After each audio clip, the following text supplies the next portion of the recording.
Hallelujah.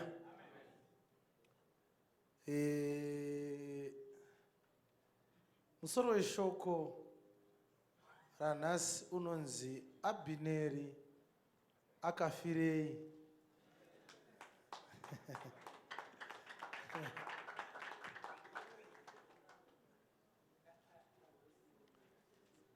Unonzi chii? Abhineri wakafirei. Mufudzi Baloi vakadzidzisa vhangeri yanga yakanaka musi weSaturday tiri kuretreat, vakataura nhau kusaziva kwaAbhineri kuti Dhavhidhi ndiani. Saka ndofunga vakanga variko tichawana kubatsirika pamusoro pekudzidzisa kwandichaita, tinenge tichibva pane dzimwe nyasha tichienda pane dzimwe nyasha, tichibva pane kumwe kutenda tichienda pane kumwe kutenda, tichibva pane kumwe kubwinya tichienda pane kumwe kubwinya.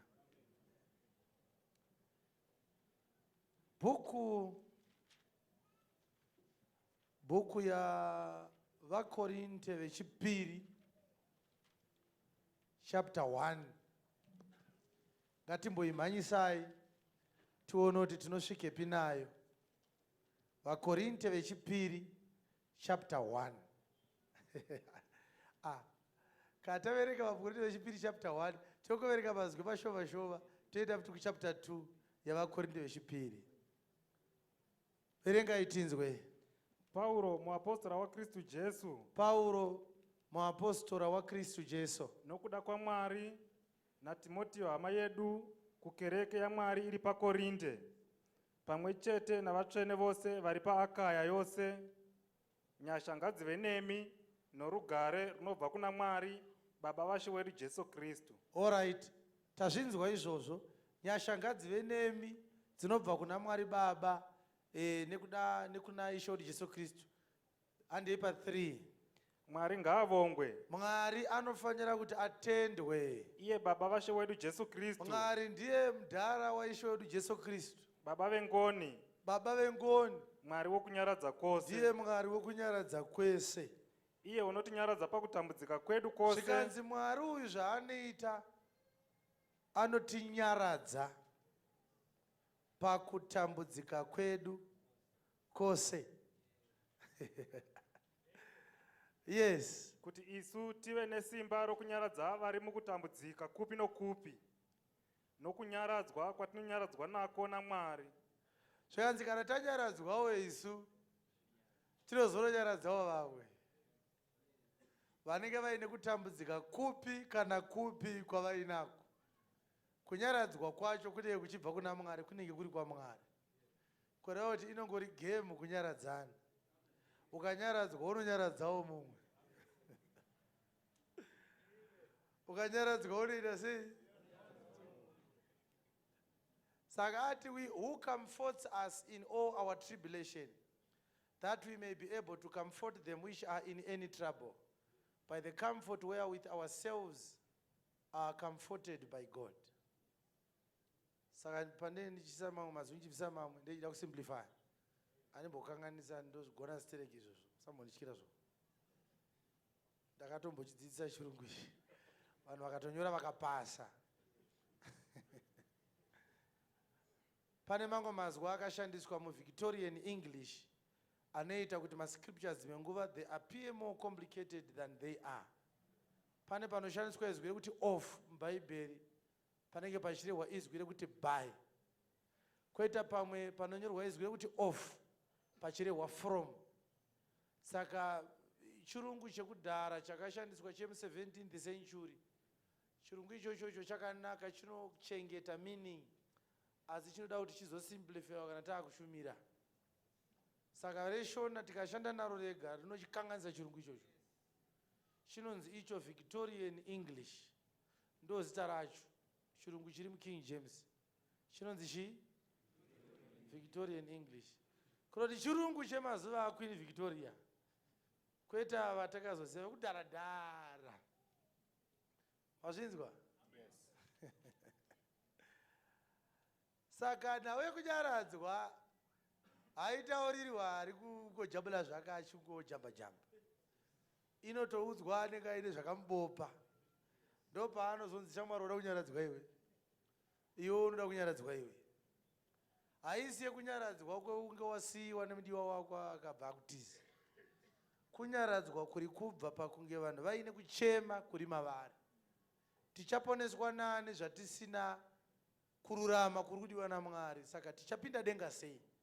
Vanhu vopinda pakuchema kwekuti vane dambudziko ravasina maitiro kuti vorigadzirisa sei. Kana tava kunyaradzwa manje, vhangeri rinouya roti aiwa, tendai Mwari akakupai Jesu Kristu. Ndiye akafadza Mwari. Mukangotenda kwaari, dambudziko riye ramuri kuchema naro rinobva rapera. Saka vanhu vari kunyaradzwa from a hopeless situation where mankind is relegated into the abyss of condemnation. But because of the hope that is personified in Christ, that despair, that frustration, that hopelessness, it vanishes away when people realize that God has created a way through which sinners are atoned of their sins. Ndiyo hope iri kutaurwa iyoyo. Ndiyo kunyaradzwa kwekuti kwekutanga. Kunyaradzwa kwechipiri ndekuti vanhu vatenda vhangeri rinosimudza mhepo. Vhangeri rosimudza mhepo. Zvekuti kana ukadzidziswa vhangeri usina kuziva kuti rosimudza mhepo, unogona kuti upenyu hwangu wakanaka ndisati ndanzwa vhangeri. Vhangeri randishandisira upenyu hwangu. Ndaigarisana nevanhu zvakanaka. Vanhu vese vaiti makadii chikona mombe, makadii chikona mombe. Ukapinda muvhangeri ukanzi chikona mombe wakutoti handidi chikona mombe baba, handidi izvozvo. Ukaona matokonana. Ukaudza baba wako kuti handichanzi chikona mombe, vakunosimudzira amai vako demo. Mwana uyu makamuona kupi? Iwo hausi kuti handisi mwana wenyu, uri kungoti zvemutupo handichada. But vakura vazvinzwisise. Ukaramba mutupo uri waramba baba. Dzotori mhepo dzatosimuka idzodzo. Ukanza uya kuno ndikublesse wakutoti baba muzvibate baba. Simba iro ramuna. Unenge munhu anoda kupokana navanhu. Kusvikira vanhu vakuti vakanga vachitaura zvebhaibheri ukasvika ukati kwenyaya vanoti yatopera. Yatopera hama ndipapene zvichataurwa here? Kana kwauya vanoziva, vanozviti vanoziva. Zvese zvatinotaura zviri wrong. Zvavanotaura ivo chete ndo zviri correct. Chiri chokwadi zvacho asi chorwadza kugamuchira. Makambona zvataimboitwa naMuparinga. Ndati ndikasvika kugodzi kwaMuparinga achitaura zvaanenge aitaura zviya. Aibva angoti takutenda vakuru vauya obhaye. Saka aifungoti anogona kuti blackmail tofuti vanhu vari kuita vakuru saka hazvisi right. Ngatinzwanane. Saka ndaibva ndapinda mugomba ndoti zvechokwadi ndiri mukuru. Paringa hana chaari kutaura. Teerera inini. Ndindi kuparidza chokwadi.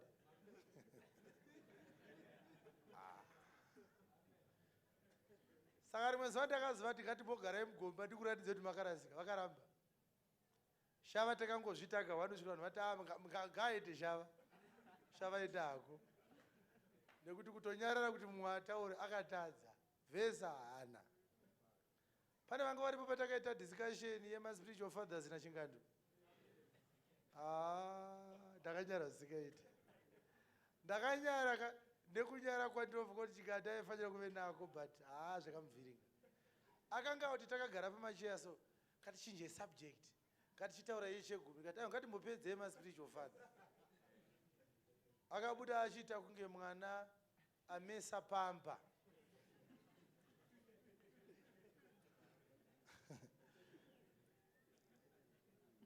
Right. Saka vhangeri rinokusimudzira mhepo. Rinoita kuti uite go against the tide of the worldly systems. System yenyika iri kuenda so iwe uri kutopesana nayo. Saka vanhu vanotanga kukulebhula mazita akasiyana siyana vachikunyomba vachikuvhiringa. Unopesera wapinda matribulations manje. Matribulations ndio ari kunzi isu tiri kunyaradzwa naShe maari. But Ishe haana kuti kana vanhu vakunge vakukuvengai ndichaita kuti vakudei. Asi romanyaradzirwa achamunoitwa.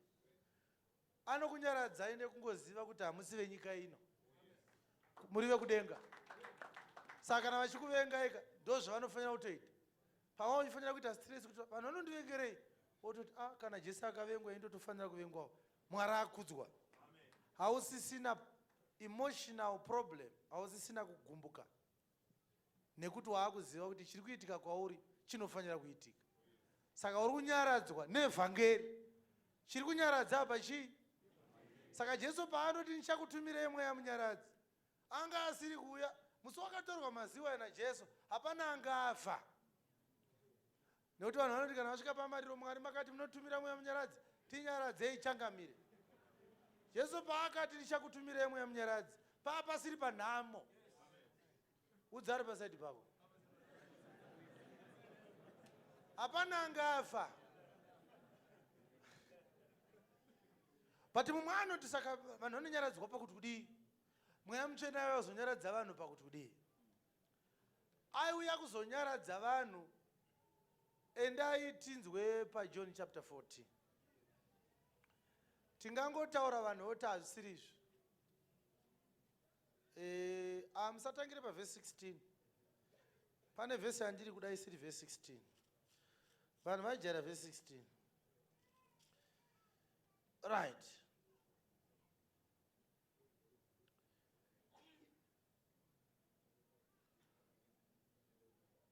Verse 1. Tangira verse 1.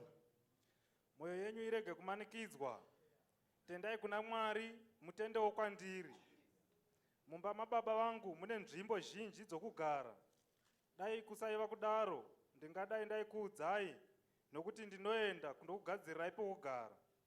Kana ndaenda kundokugadzirai pokugara, ndinozouyazve ndikugamuchirei kwandiri, kuti apo pandiri nemi mugovapo. Napandinoendapo imi munoziva nzira. Tomasi akati kwaari, Ishe, hatizivi kwamunoenda, nzira tingaiziva seiko? Jesu akati kwaari, magona ndoda kuti mungoziva bedzi kuti paari kuti mwoyo yenyu ngairege kutambudzika, ari kutaura pamusoro pekuenda kwake. Zvironzika? Yes. All right. Ngatinzwei pavhesi ya vhesi ya 18. Handingakusii muri nherera, ndinouya kwamuri. Kuchine nguva chiduku, nyika haichazondioni, asi imi munondiona, nokuti ini ndiri mupenyu. Verse 26. Asi munyaradzi, mweya mutsvene, uchatumwa naBaba muzita rangu. Iye uchakudzidzisai zvose, nokukuyeudzirai zvose zvandakareva kwamuri. Ndinokusiyirai rugare, ndinokupai rugare rwangu, handikupi sokupa kwenyika. Mwoyo yenyu irege kumanikidzwa, irege kutya. 28. Makanzwa kuti ndakati kwamuri ndinoenda ndigodzokerazve kwamuri. Dai maindida mungadai maifara, nokuti zvino ndinoenda kuna Baba, nokuti Baba vakuru kwandiri. Zvino ndakakuudzai zvisati zvaitika, kuti musi wazvinoitika mugotenda. Muri kuona nhau yacho? Nhau yekunyaradzwa kwavanhu yakanga isiri yerufu rwake. Kufa kwake kwaakusina chikonzero chekuti vanhu vanyaradzwe paukuri. Ndakwakusiri kufa kwokutsakatika. Kwaive kufa kwokuita sei? Kwekumuka kwavakafa. Munhu akati ndinoenda kubasa ndodzoka manheru, ungade kunyaradzwa here? Nemunhu ari kuzivikanwa kunzi anoita sei? Anodzoka. Kufa kwake aisiri problem, ingade kuti vanhu vanyaradzwe pakuri. Aiziva kuti anomuka. Izvo haana kumbonyarara kuzvitaura izvo. Chinosaka ati ndoda kuti munyaradzwe, yakanga iri nhau yekuenda kwake kupi? Kudenga kuna Mwari. Ndoyaari kuti handikusiyei muri nherera, ndichataura naBaba, vakupei mumwe munyaradzi. Kureva kuti paari kunzi mumwe, haasiri akatanga kunyaradza, haasiri ari kutanga kunyaradza. Vanhu vakatembeka vachinyaradzwa nemumwe. Iye ndokubva ati zvandaa ndichikunyaradzai, ndakuenda. Mukasara musina nokunyaradzai, panzvimbo yandaakusiyai isina munhu, munoita dambudziko. Ndaakuchitaura naBaba, vakupei mumwe munyaradzi. Saka kunyaradzwa kwaakusingatange namweya mutsvene, kwakatanga naiye asati aenda. Muri kuona kunyaradzwa kwandambotaura? Ndeko kunyaradzwa panhau yekuti tinoponeswa nani? Denga tinopinda sei? Ko zvino Jesu zvauri kuti chazotitonga kutora leta kuenda nesu kudenga, tinombosara tichidii? Ko zvauri kuti nyika painofanira kuzotongwa, vachapinda denga vafanire kuwanikwa vaine mhosva, vaine chipomerwa. Isu tiine dhindindi full time, tinowanikwa sei tisina chipomerwa? Zuva raunozodzoka, hauna here mumwe ungatipe angasara achitirera, achitikontrola, achititsiura, achitidzora, kuitira kuti paunouya kuzotitora tiwanikwe tiri zvaunofanira kuti wana takaita. Tikangosara tiri madira tivhange wada atonga musha wamajuru, tichawanikwa mumwe akashama achinhuhwa wiwi. Chesa kuti kuzvinondienda newe kupiwa kadai, nekuti tiri kuda kunzi tiende pamuchatoka, tosvikirwa mafesi akazara madziwa, vhudzi rakatinyangarira kudai, tsoka yakaita kunge dhadha, zvigunwe zvakaparadzana, bhutsu dzekugadzirwa kwevhangeri rugare hapana, rokwe remutambo wokuwana wogwayana hapana, mucheka wakaisvonaka hapana, chidzitiro chekururama hapana, bhanhire rechokwadi hapana, ngowani yeruponeso hapana, munondo wemweya hapana. Saka panodiwa kanonyaradza vanhu. Ndiani iye? Holy Spirit. Asi unoona kuti vanhu vakafirwa vanofila kuti ngatitaura yangu yekuti tichinyaradzwa vashi. Majokusi isati aitayeka panapa unoda kuti tese tinyaradzai chakamire, tagomberwa, tadumbirwa, tatambudzika. Baba vemusha vashaya. Zvino zvapatemwa bango rakatakura nhungo dzese, musha uchaita sei? Saka vane kuti Mwari ngaatumire Mweya Mutsvene anyaradze vanhu. Ini manje ndaona mupreya iyoyo ndakaita mubvunzo. Pane nguva here inozonzi nevanhu baba zvavakaenda takanyaradzwa zvakawanda shamwari chidzokera. Baba wakafa 2 years ago. Takakudeedza pamariro ababa kuti utinyaradze. Munhu angachemwe here kusvika 2 years anyway. Chiitai mudzokere. Saka panhama vanotitumira Mweya Munyaradzi, votenda kuti auya. Hapana anozoita prayer kuti chitorai Mweya Munyaradzi changamire, mariro apera. Saka kuna kuti Mweya Mutsvene anofanira kutozokuona kuti ava vachada kunyaradzwa. Wozokazoenda manje kana papanyaradzo acho aichema tsereki panhavo, ndiye anenge achibhongera kuti mandipa makwazvo, chitaka chapiwani. Unyatsoti hapasina ada kunyaradzwa pano. Vanhu vakutoda kutotsenga vakanyatsosununguka. Tofunga nguva iyoyo Mweya Mutsvene anozongonzi anongozoti Mwari tadzoka, vavachada kunyaradzwa vabho. Haasi true Holy Spirit ye. Mweya Mutsvene haaswi kuzonyaradza vanhu parufu rwokufirwa nemunhu. Nokuti kufa kwemunhu Mweya Mutsvene ndiMwari, ndiye akakuronga. Kuna Mwari kufa kwemunhu haisi problem. Unozviziva? Zvatinongoita kana tichiuraya huku zviya. Ndozvinoitwa naMwari kana munhu achifa. Vakamboona pachitorwa cheme here pamba pakaurayiwa jongwe hombe riya. Baba vachifamba nechindiro so kuti amai Mwari atauraya jongwe, isai mari yechema. Vana vejongwe iri varikutochema mukati muchirugumu. Sheshe yacho iri kutochema kuti ko ndiani achakukuridza kana kwaedza. Vane vachitopopota kuti kagumbo kacho kejongwe akadiki. Dai mauraya zihombe rinotandanisa vanhu riya. Vachitsenga dzimwe dziri mudanga. Hapana nomboti kuseni marara seiko takabika baba venyu mudanga muno. How does it feel kurara pasina baba? Pana nebasa nazvo? Ndozoita Mwari izvozvo kana pafa munhu. Mwari haana kana basa nazvo. Iwewe ndione problem nekufa kwemunhu. Mwari haana. Bosi mweya wemunhu ukabuda munyama kwaunoenda ndekwaMwari futi. Kufa kunoita vanhu pamberi paMwari. Kwangofana nemunhu bereka ati kumwana wake chibuda musipeyo murare vaenzi, enda unorara kukicheni. Hapana ari kuchema, uchiri mumba mangu, chero kukicheni ikoko unongoramba uri mwana wangu. Saka mweya unobuda munyama woenda mune imwe realm. Realm iyoyo futi ndeyaMwari.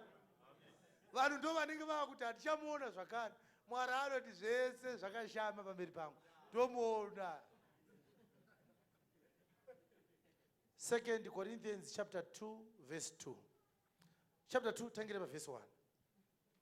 Asi ndakati mumwoyo mangu kuti handidi kuuyazve kwamuri nokuchema, nokuti kana ndichikuchemedzai ndianiko uchakufadza. Ndakabva kuchemedzai. Pauro zvaakaita Apostle Pauro ndichiri kudzidza hako pamusoro pake, but ndava kutaurirai ndiri kudzidza zvinhu zvakaoma. Akanyora tsamba. Tsamba iya yatinoti 1 Corinthians iya yanga iri hafu. Tsamba iyo iya yaichemedza zvekuti handifunge kuti pana atazviona kunze kunge tatozvitaura kuti tsamba yakanyorwa naPauro kuvaKorinde yekutanga ya itsamba yakachemedza chechi yacho. Sazvaakaita akazviziva kuti tsamba yananyora Israeli ndobva azonyora ichi 2 zvikazi this time kandiri kuekoko handisi kuda kukuchemedzai. Zvakapera zvatakachemedzana zviya zviya zvakaita sei hatichachemedzana futi. Right. Yes.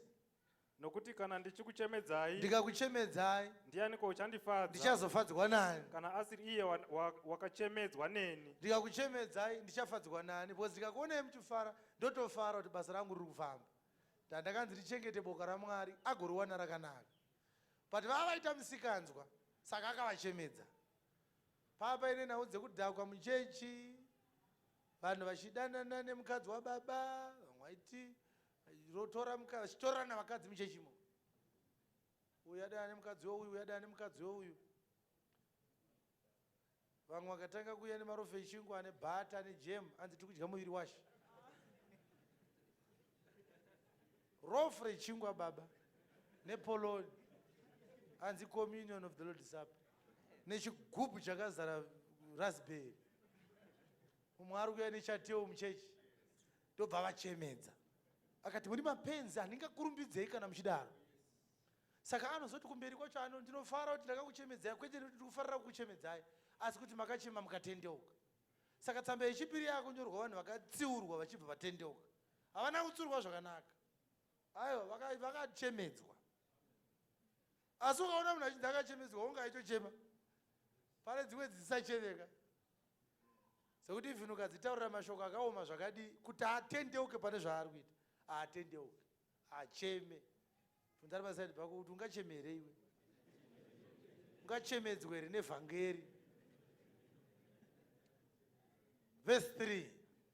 Zvino ndakanyora chinhu ichi kuti kana ndichisvika ndirege kuchemedzwa naivo vaifanira kundifadza.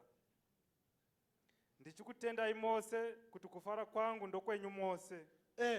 Nokuti ndakakunyorerai nemisodzi mizhinji pakutambudzika kukuru nenhamo yemwoyo, ndisingati muchemedzwe asi kuti muzive rudo rukuru rwandinokudai narwo. Saka ari kuti ndakatochemawo pandakazokuchemedzaiwo paipai tandanopedzawo kuchema. Pandakanyora tsamba yekutanga yamakachema nayo ndakatoinyorawo ndichichema. Nekuti anenge akuti ndinotyawo zvimwe ndakamhanya pasina pakati penyu. Kuseiko muchidaro? Zuro ndizuro vakadzi vemaeredha vaakurambidza maeredha kuparidza. Vanzi zvamutaura nezvekunyepa baba atombi. Kusvikira maelders aakubvunza kuti tatafunga kuti vakadzi vedu vanyarare muchechi vozonotibvunza taakumba. Zuro ndizuro vamwe vakatanga kuti tiri vaPauro, vamwe vachiti tiri vaApolo, vamwe vari tiri vaPita. Saka ndo nyaya dzaakachemedzwa nadzo. Ndobva vanyora a very strong letter yakavachemedzawo. Zvikanzi asi ndakuda kuti ndidzoke ikoko handichada kuchema nokuti anenge achemedzwa nevandinofanira kunge ndichifadzwa navo.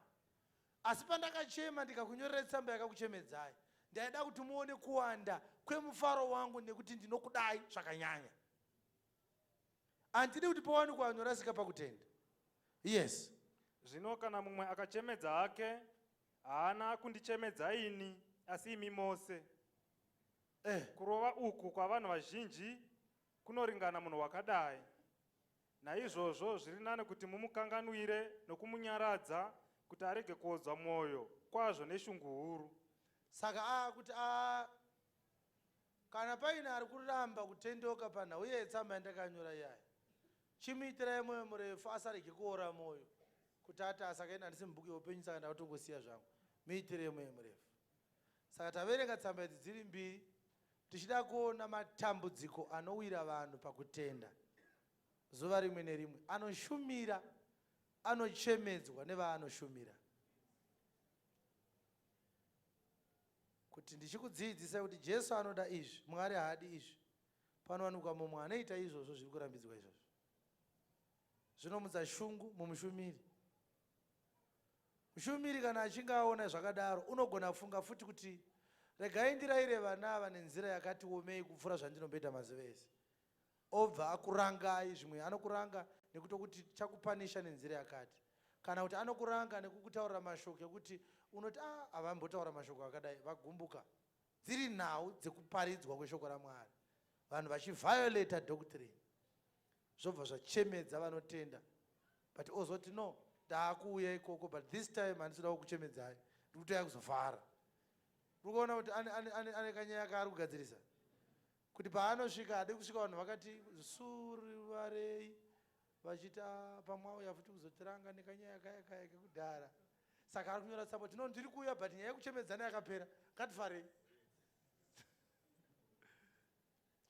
But yanyorwa tsamba ichiti ngatifarei ichitori mharidzo, kureva kuti paakanga achivanyorera tsamba yakavachemedza aida kunyaradza mweya wake, kuti vanhu varege kuvhirikidza mweya wake nekukanganisa vhangeri. Ndobva vanhu vanyaradzwa pakurasika kwavanga vakaita, vakatonyaradzwa nokuti vaya vachida kuti vapinde pakuchema kukuru dai vasina kutendeuka. Chesaka vakawana vachidhakwa zvavanga vaakuita, vachibva vatendeuka. Ndobva ivo vanyaradzwa, ndobva vanyaradza Pauro. Saka kunyaradzwa kunouya muvhangeri, zvokuti dzimwe nguva unonzwa shoko raMwari uine zvakakuremera, zvimwe zvacho zvinotori physical. Saka mari yerendi ndichaiwana here. Saka landlord izvezvi zvaanga achiniti achaisa key blocker, pamwe aisa key blocker, saka ndicharara paya. Vhangeri painoparidzwa haimbokuti uchawana mari yerendi, inototaura zvokumusha kuruda kuendwa. Kunogona kuendwa imba yakavharwa kana kuti yakavhurwa, kana kuti yakavhurwa. But ichitaura zvekumusha kuruda kuendwa ine manyaradziro hainoita so. Unosvika paunopindwa nevhangeri zvokuti ngavavhare zvavo, hana basa razvo, ndezvepano basa zvana basa rese. Wasvika ikoko ndoparoti landlord ndivhurire ndipinde, mari indokutsvagirai. Kusenongo uchinzwisa tsitsi, iye zvinezvi waane simba indava, wanyaradzwa. Waakoroti ndikatye landlord nyaya yerenti here, ndauraya munhu here, irenti chete, totaurirana. Nyika yedu yakaoma bhara asiri kumbozviziva. But tikasiya kuparidza Jesu tikatanga kuti inowanika rent, receive your money, takutokuuraya. Ndapane pauchati wanzi napastor mari yako this week inouya wobhadhara rent, wobva wanotuna landlord Friday ndokupai, prophet vatozvitaura, yobva yaramba kutamba. Inokunetsa nyaya iyoyo zvisingaiti. Hallelujah. Ndiri kutaura effect yeshoko raMwari in our day to day life. Hari kuudzi shoko raMwari kuti gumbo riri kurwadza richanyarara. Shoko raMwari hari kuudze kuti asima ichapera. Shoko raMwari hari kuudze kuti BP ichatsakatika. Rinotaura kuti ukatenda unoponeswa. But Jesu paanenge achipinda mauri nemharidzo imwe neimwe iri kuparidzwa, unongofuma rimwe zuva wakuti hata basa rayo BP, kuenda kana kusaenda, Jesu ari kudzoka. Pamwe pacho unotozorangarira kuti ndaimborwadziwa negumbo kai, rakaenda kupi? Rinonyarara mushoko imomo, but shoko racho riri kunyararidza gumbo, risina kuti gumbo nyarara, richitotaura zvokudenga kurida kuendwa, richitaura zvemwanakomana.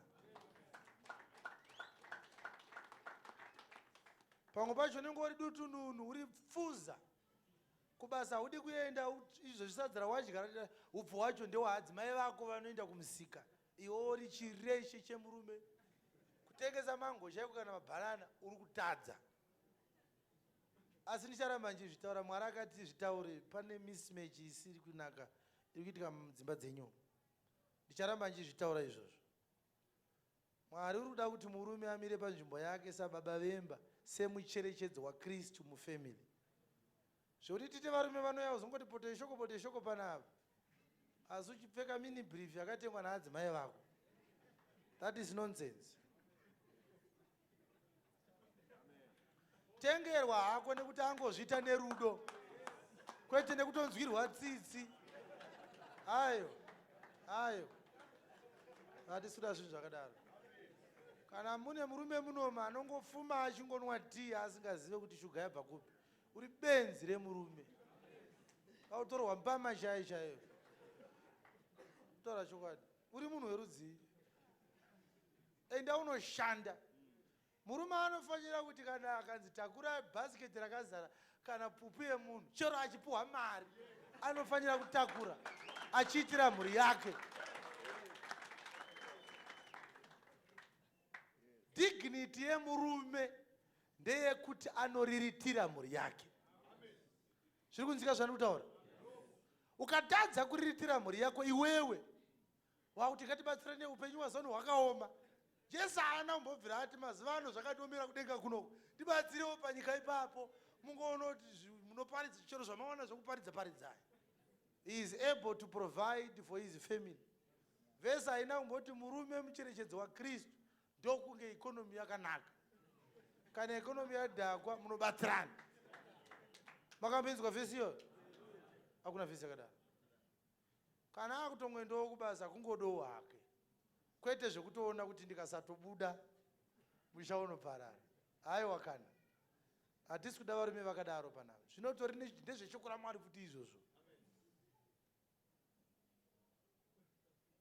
Bvunzane pasaidi pako kuti wadya kuseni zvabva kupi.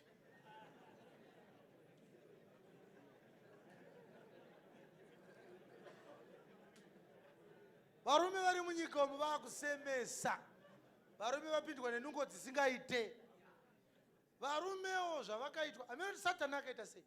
For the past 10 to 20 years, pane rimwe simba rakangopinda muvakadzi risina kumbobvira rakange riripo kudhara. Vakadzi vakuda kushanda zvisingaite. Vakadzi madira vakuita kushanda nekubhindauka nekupidikuka.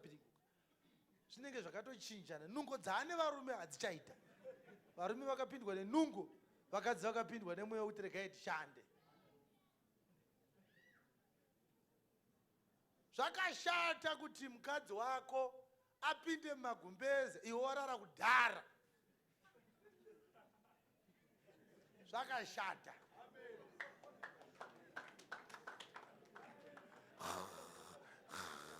Kwakutofukidzwa naadzimai vako so. Pfungwa dzakafa kudhara, una chauri kuronga. Mukadzi abva kubasa wachadi, ari kufona kuchaina kuri kutengeswei, zvida kuhodha zvimwe zvinhu Mozambique, achironga so iwe waenda kudhara. Wakutoonana nehanda kuhope. Zvakashata izvo. Murume ndiye security yemusha. Ndonofanira unonoka kurara uchimboona unoti pamba parise iso. Kana pakaita kanokufubuda panze wombobudawo so, wobata chisimbi chako so. Panapa ndinobaya munhu panapa.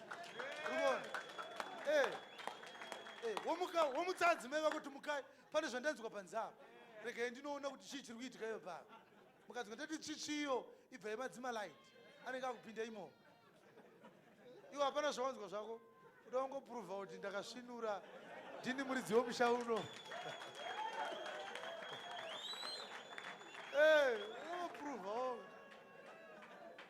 Unopruvha kuti ndiwe muridzi wemusha.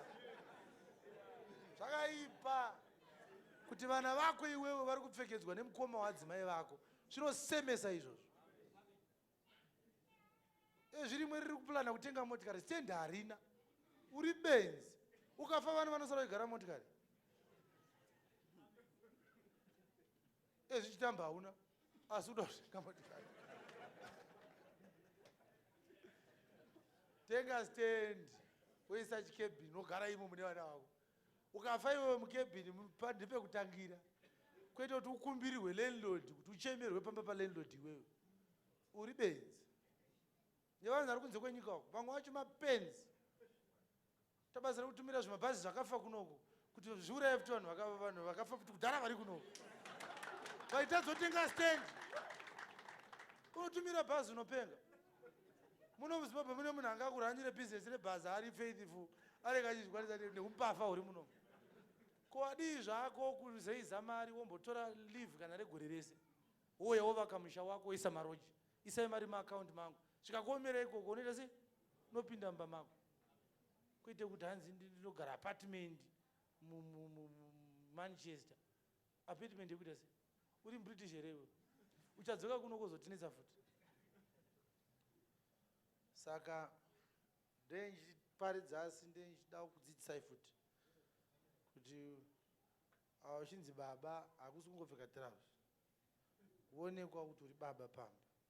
Adzimai vako imbouya wakatenga dress, edzaya mai mwana kana raita diki ndonochinja, maritenga kupi pane kwandariwana. Wombobudawo mumba mako so vakapfeka dress rawakatenga. Kwete kuti adzimai vako vanosiyirwa mateneti anga akapfekwa naamai vavo vakatakura pamuviri paadzimai vako. Zvakabuda mufashoni kare kare, simukubvuruza itipfekwa nana mai vedu. Nzi mwana wangu rega ndikusiyirei, pane teneti riri muwardrobe randa ndakapfeka panhumbu yasisi vako ndikazoripfeka panhumbu yako iwewe. Murume wachona achingoombera amai chii chaunoti amai kukutadza kutenga mateneti. Muri kuitirei pamuviri kana usingagoni kutenga mateneti? Buda mwana wacho uda kumupei paunotadza mateneti kuzoti school fees. Zvivanhu zvisingafuki ndo zvinoita kuti vana hobho etoro zviona zvavanoita. Kamwe kakadai kamwe hakana kana bhurugwa kari kumhanya kakadaro. Iye anenge achiita zvekubheja juga mutauni achibheja bhora, famba akabata zifoni zihombe re300. Unoridi upenyu hwakaboka kudaro. Tinoda kureisa generation yevanhu vanoziva zvavanoita panyika pano. Usaite makwikwi nemunhu usingazivi kwaanobva. Ita upenyu hwako uchigadzirisa zvinhu zvako. Varume vese vari muno, gore rinopera ngaripere stand yapo. Zvikunzvika.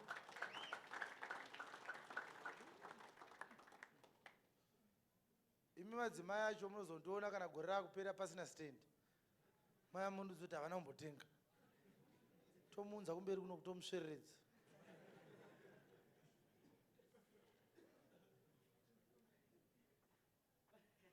Ndakashandira bank, ndandiri vice secretary committee, workers committee.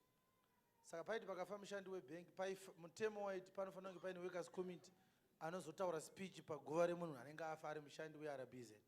Saka ndaenda kumariri ikoko, ndo pandakatanga kuona kuti nyika inaisiraiti.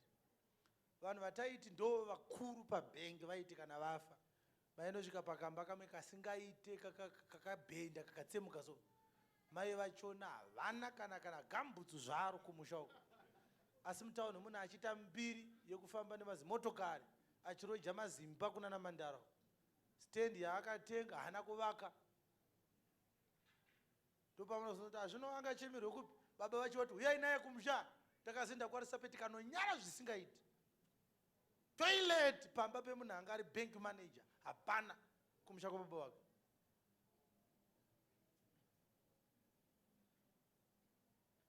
Saka vhangeri kana ichiparidzwa inenge ichida kuti vanhu even vakachema zvavo varwadziwa nayo, inoda kukorekta vanhu kuti nekufamba kwenguva vazoti totenda Mwari akatitsiura, tava vanhu vane direction.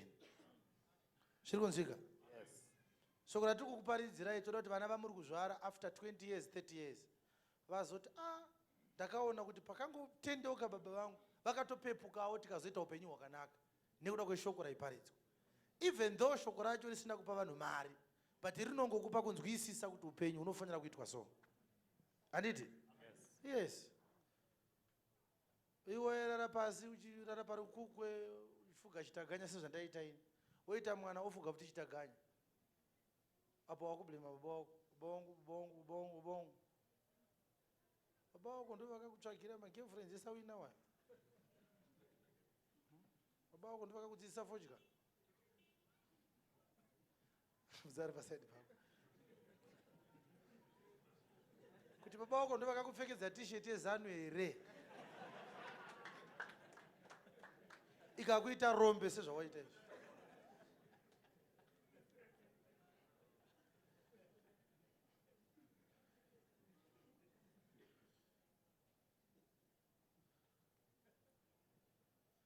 takamboingwa nevamwe vakomana ari madhezima elections vachirova vanhu kuti vaende kurali.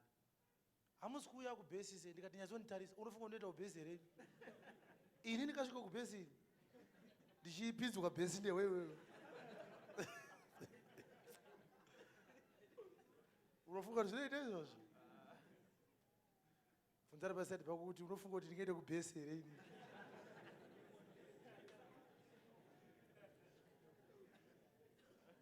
Mune muchida unondiudza chii? Kubhesi kana kuti kurali? Mune vanonditaurira chii? Ispeech ipi yaunofunga kuti ndingaomberere maoko parali nini? Bvunza ari pasati pako kuti unofunga kuti ungataurei kumurume uyu parali akaombera maoko?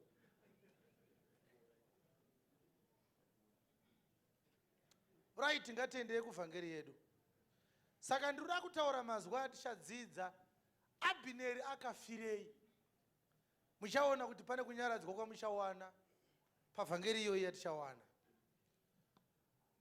Right, upenyu hwaAbhineri hunotaurwa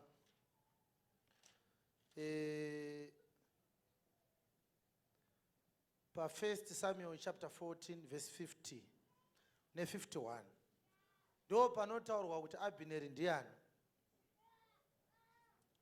Zita romukadzi waSauro raiva Ahinoami mwanakomana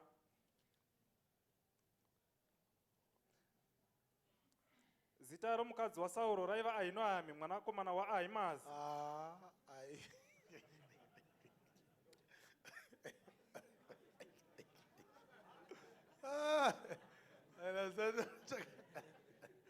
Pabhereshora takanyirwa nezvidhakwa zvakarova dzepete. Ivi ndizvo zvamukuvereka ivi. Zita romukadzi waSauro raiva Ahinoami mwanasikana waAhimazi. Magadzirisa here kana zvazvakaitwa? Zita romukadzi waSauro raiva Ahinoami mwanasikana waAhimazi. Right, ini ndinoda kuziva kuti magadzirisa here kana kuti ndo manyorerwa azvakaita? Ndo zvazvakaitwa. Rakanzi mwanasikana kana kuti rakanzi mwanakomana bhaibheri? Rakanzi mwanasikana waAhimazi. Saka ndimi maita mistake. Yes. Mukati zita remukadzi waSauro ndi Ahinoami mwanakomana waAhimazi. Anozita mukadzi sei nhai baba shinyirai? Ana ndati rakadhakwa bhaibheri shora.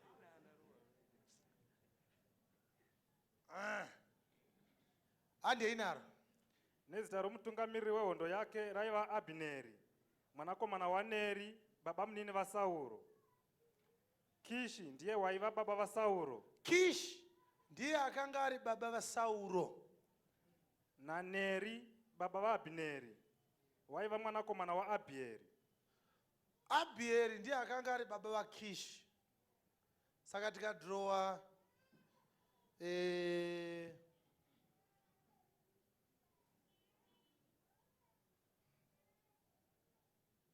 handitika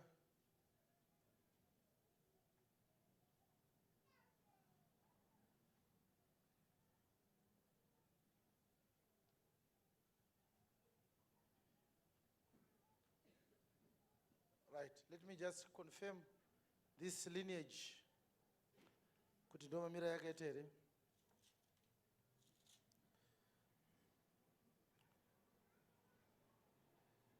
Abhieri, Zira, Bekorat, Apia.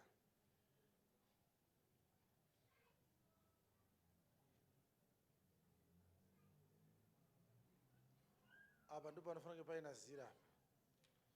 Handiti?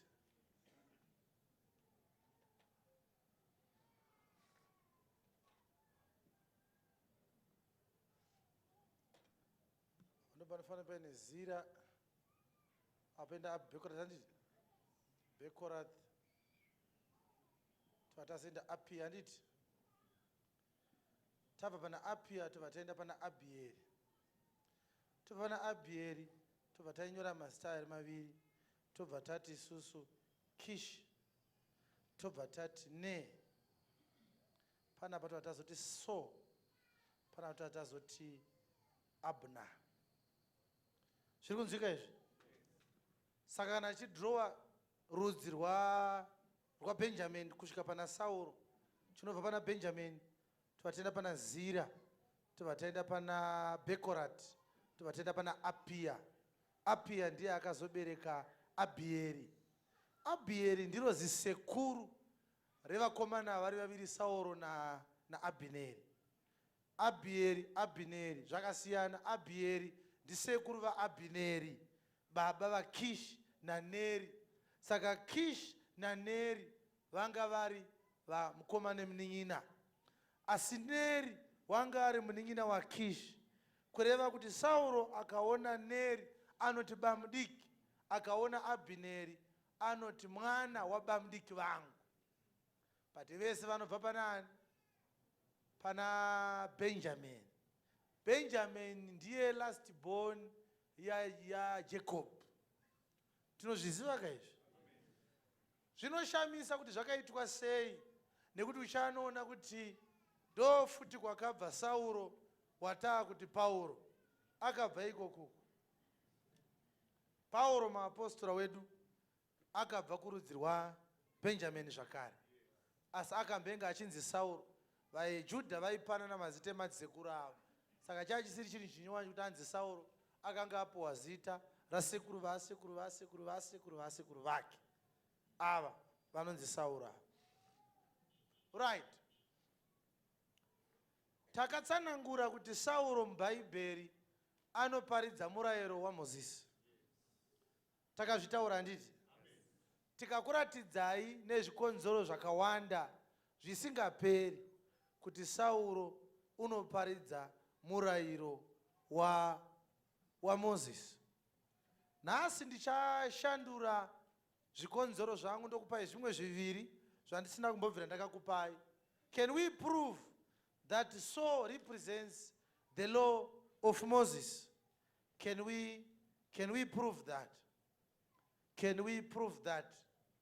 Handei tinonzwa 1 Samuel chapter number 18.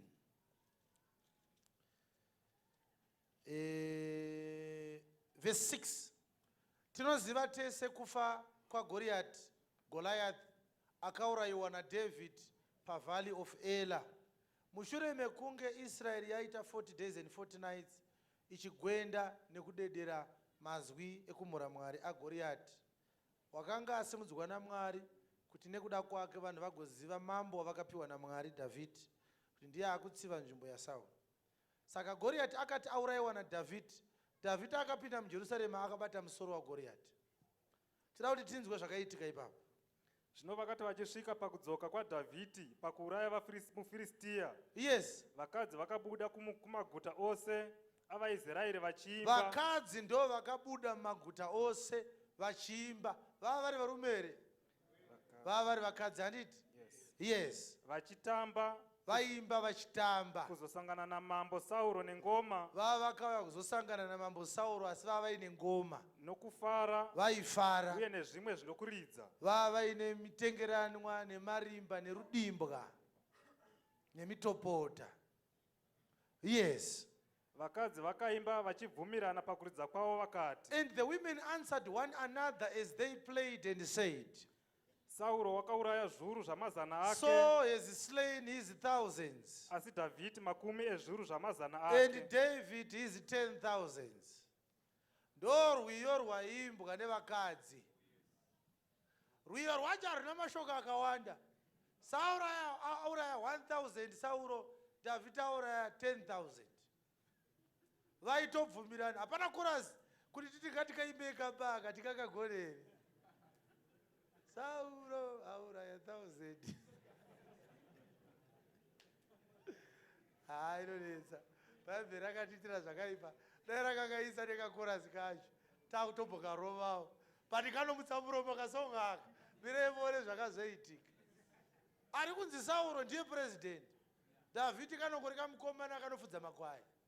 But Dhavhidhi ari mudiki kudaro ndiye akanga auraya Goriati. Saka ari mudiki kudaro ndiye akanga aunza anza yakanga yatadza kuwanikwa nemukuru. Vakadzi vakangoti Sauro auraya thousands dzake, Dhavhidhi auraya 10,000 dzake. ngwenjere kuduru vakadzi vanopesarisa vanhu dai vakakunyorera rwiyo rwavo mumusha musina kumukatirabura. Chii chakazoitika? Sauro akatsamwa kwazvo. Sauro akagumbuka mazwa nhau yacho. Akanga atonza nevake vaakauraya, dziri nemhana waakanga auraya. Kwakuri kungoti hatingaimbire Dhavhidhi mambo varipo tongoramba takanyarira. Tofanira kuzomboti head of state and government chichi. Saka Sauro akagumbuka akati mfana uyu ari kunzi ndiye auraya 10,000, ari kunzi ndiye akauraya vakawanda. Vakadzi havasi kutaura zvinhu zvakanaka. Yes. Shoko iri rikasamufadza. Harina kumufadza shoko rerwiyo rwevakadzi. Akati vakapa Dhavhidhi 10,000 zvamazana, asi ini vakandipa zviuru zvoga. Chaanoshayiwa chiinko zvino, asi ushe hwoga. Sauro akaraight here. Vakadzi vane vanhu vavakapa vanhu here. Vakadzi havana kuti tida kupa Sauro vanhu 1,000 ouraya, topa Dhavhidhi 10,000 ouraya. Vakangoti vanhu vakatorewa kudhara. Sauro akauraya 1,000, Dhavhidhi akauraya 10,000. Zvikanzi naSauro, they've ascribed unto David 10,000, and to me they've ascribed but thousands. And what can he have more but the kingdom? Kana atopuwa 10,000, auda kutopuwa chigaro. Yatova kuu yakuda kuti itika. Vakadzi ava vatotanga kuu isingaite. Yes. Zvino kubva pazuva iro namazuva ose Sauro akachenjerera Dhavhidhi. Zvino fume mangwana mweya wakaipa wakanga watumwa naMwari ukauya pamusoro paSauro nesimba, iye akataura nokupenga mukati meimba yake. Dhavhidhi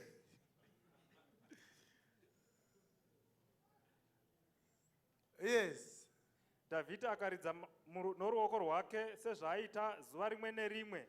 Tokodze verse 10 Bible rishinakareka kudaro. Zvino fume mangwana mweya wakaipa wakanga watumwa naMwari ukauya pamusoro paSauro nesimba, iye akataura nokupenga mukati meimba yake. Reshona rinoti, and he prophesied in the midst of the house. Saka reshona ringadai rakati akaita sei? Akaprofita ari mukati meimba. Yes.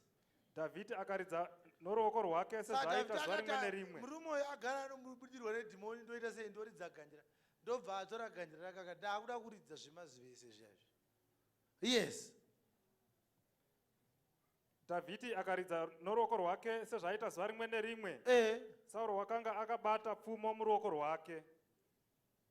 Sauro akaposha pfumo nokuti wakati ndichabaya Dhavhidhi pamadziro. Dhavhidhi akanzvenga kaviri pamberi pake. Sauro akatya Dhavhidhi nokuti Ishe wakanga anaye, asi wakanga abva kuna Sauro. Right. Muri kuona kuri kupera nyaya yacho. Yangopera yerwiyo rwevakadzi, vanobva vadzoka kumba, mweya uyo ubva wapinda. Imainzwa verse 10 here ipi hamuna kumboinzwa imi. Idzokorodzei. Zvino fume mangwana mweya wakaipa wakanga watumwa naMwari ukauya pamusoro paSauro nesimba. Verengai manyorwa zvakaita muBhaibheri. Zvino fume mangwana mweya wakaipa wakanga watumwa naMwari ukauya pamusoro paSauro nesimba, iye akataura nokupenga mukati meimba yake. Dhavhidhi akaridza noruoko rwake sezvaaita zuva rimwe nerimwe. Muri kuzviona Bhaibheri reshona rabvisa mazwa ari muBhaibheri. Totally. Rangadai rakanyora kuti he prophesied in the house. But tatazvona hedu, tati ridzokorodzwe rakadaro. Kuti vanhu vaiita zvinhu zvavakaita, vakazonobatanidza nezvakaitika pazasi vakada kuda kuprofita kwakadai. Kwainguve kutaura kwokupenga.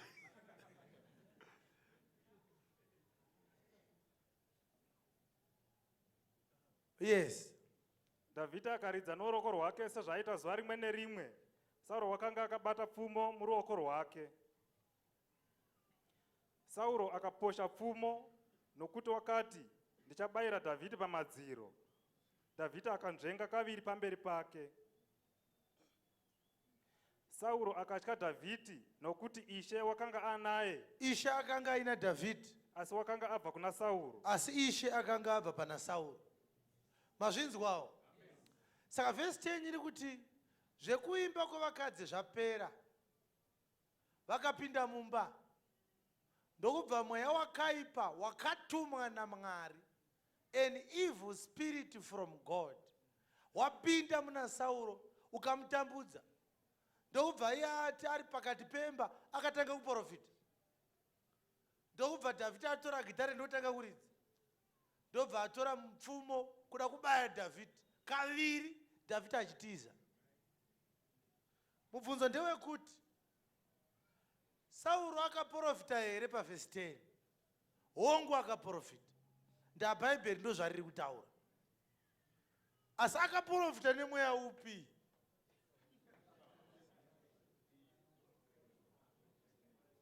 Imazviona here imi kuti Sauro akaprofita nemweya utsvina? Ndokusaka vaitranslata vakati hakusi kuprofita, kutaura uchipenga. Kwere kuti havana kuita translation, vakaita interpretation. There are so many scriptures dzakaitwa mabasa iwayaya nevakatigadzirira mavhesi eshona. Tarabosa vakangoona kuti aiwa, but uyo ari kunzi ane mweya wetsvina wakatumwa naMwari, ndo wakapinda maari, ndobva aprofita. Kuprofita kupi kunoitwa nemweya wetsvina? Haana kuprofita zvenyimba, akataura achipenga, aipenga, achivava, achikudubura zvinhu. Saka impression yagadzirwa nereshona haisiriyo. Chatinofanira kuziva ndechekuti Sauro akaprofita nemweya wetsvina wakanga watumwa naMwari kuti upinde maari. Kuti muzoziva manje kuti mweya wetsvina vanje, regai Dhavhidhi aridze muone zvichaitika. Mweya waMwari kana ukaprofita uri mumunhu, Dhavhidhi akaridza, haubaye Dhavhidhi. Ndiri kunzwika here? Hauiti sei? Haubaye Dhavhidhi. Nekuti Dhavhidhi ndiKristu. Kuridzwa kwegandira naKristu, kuparidzwa kweshoko raKristu. Saka vese vanoti tine mweya mutsvene tinoprofita. Vakanzwa Dhavhidhi achiridza, vanotoya vachitamba. Kutamba kwava kubvumira vhangeri kuti ndeyechokwadi.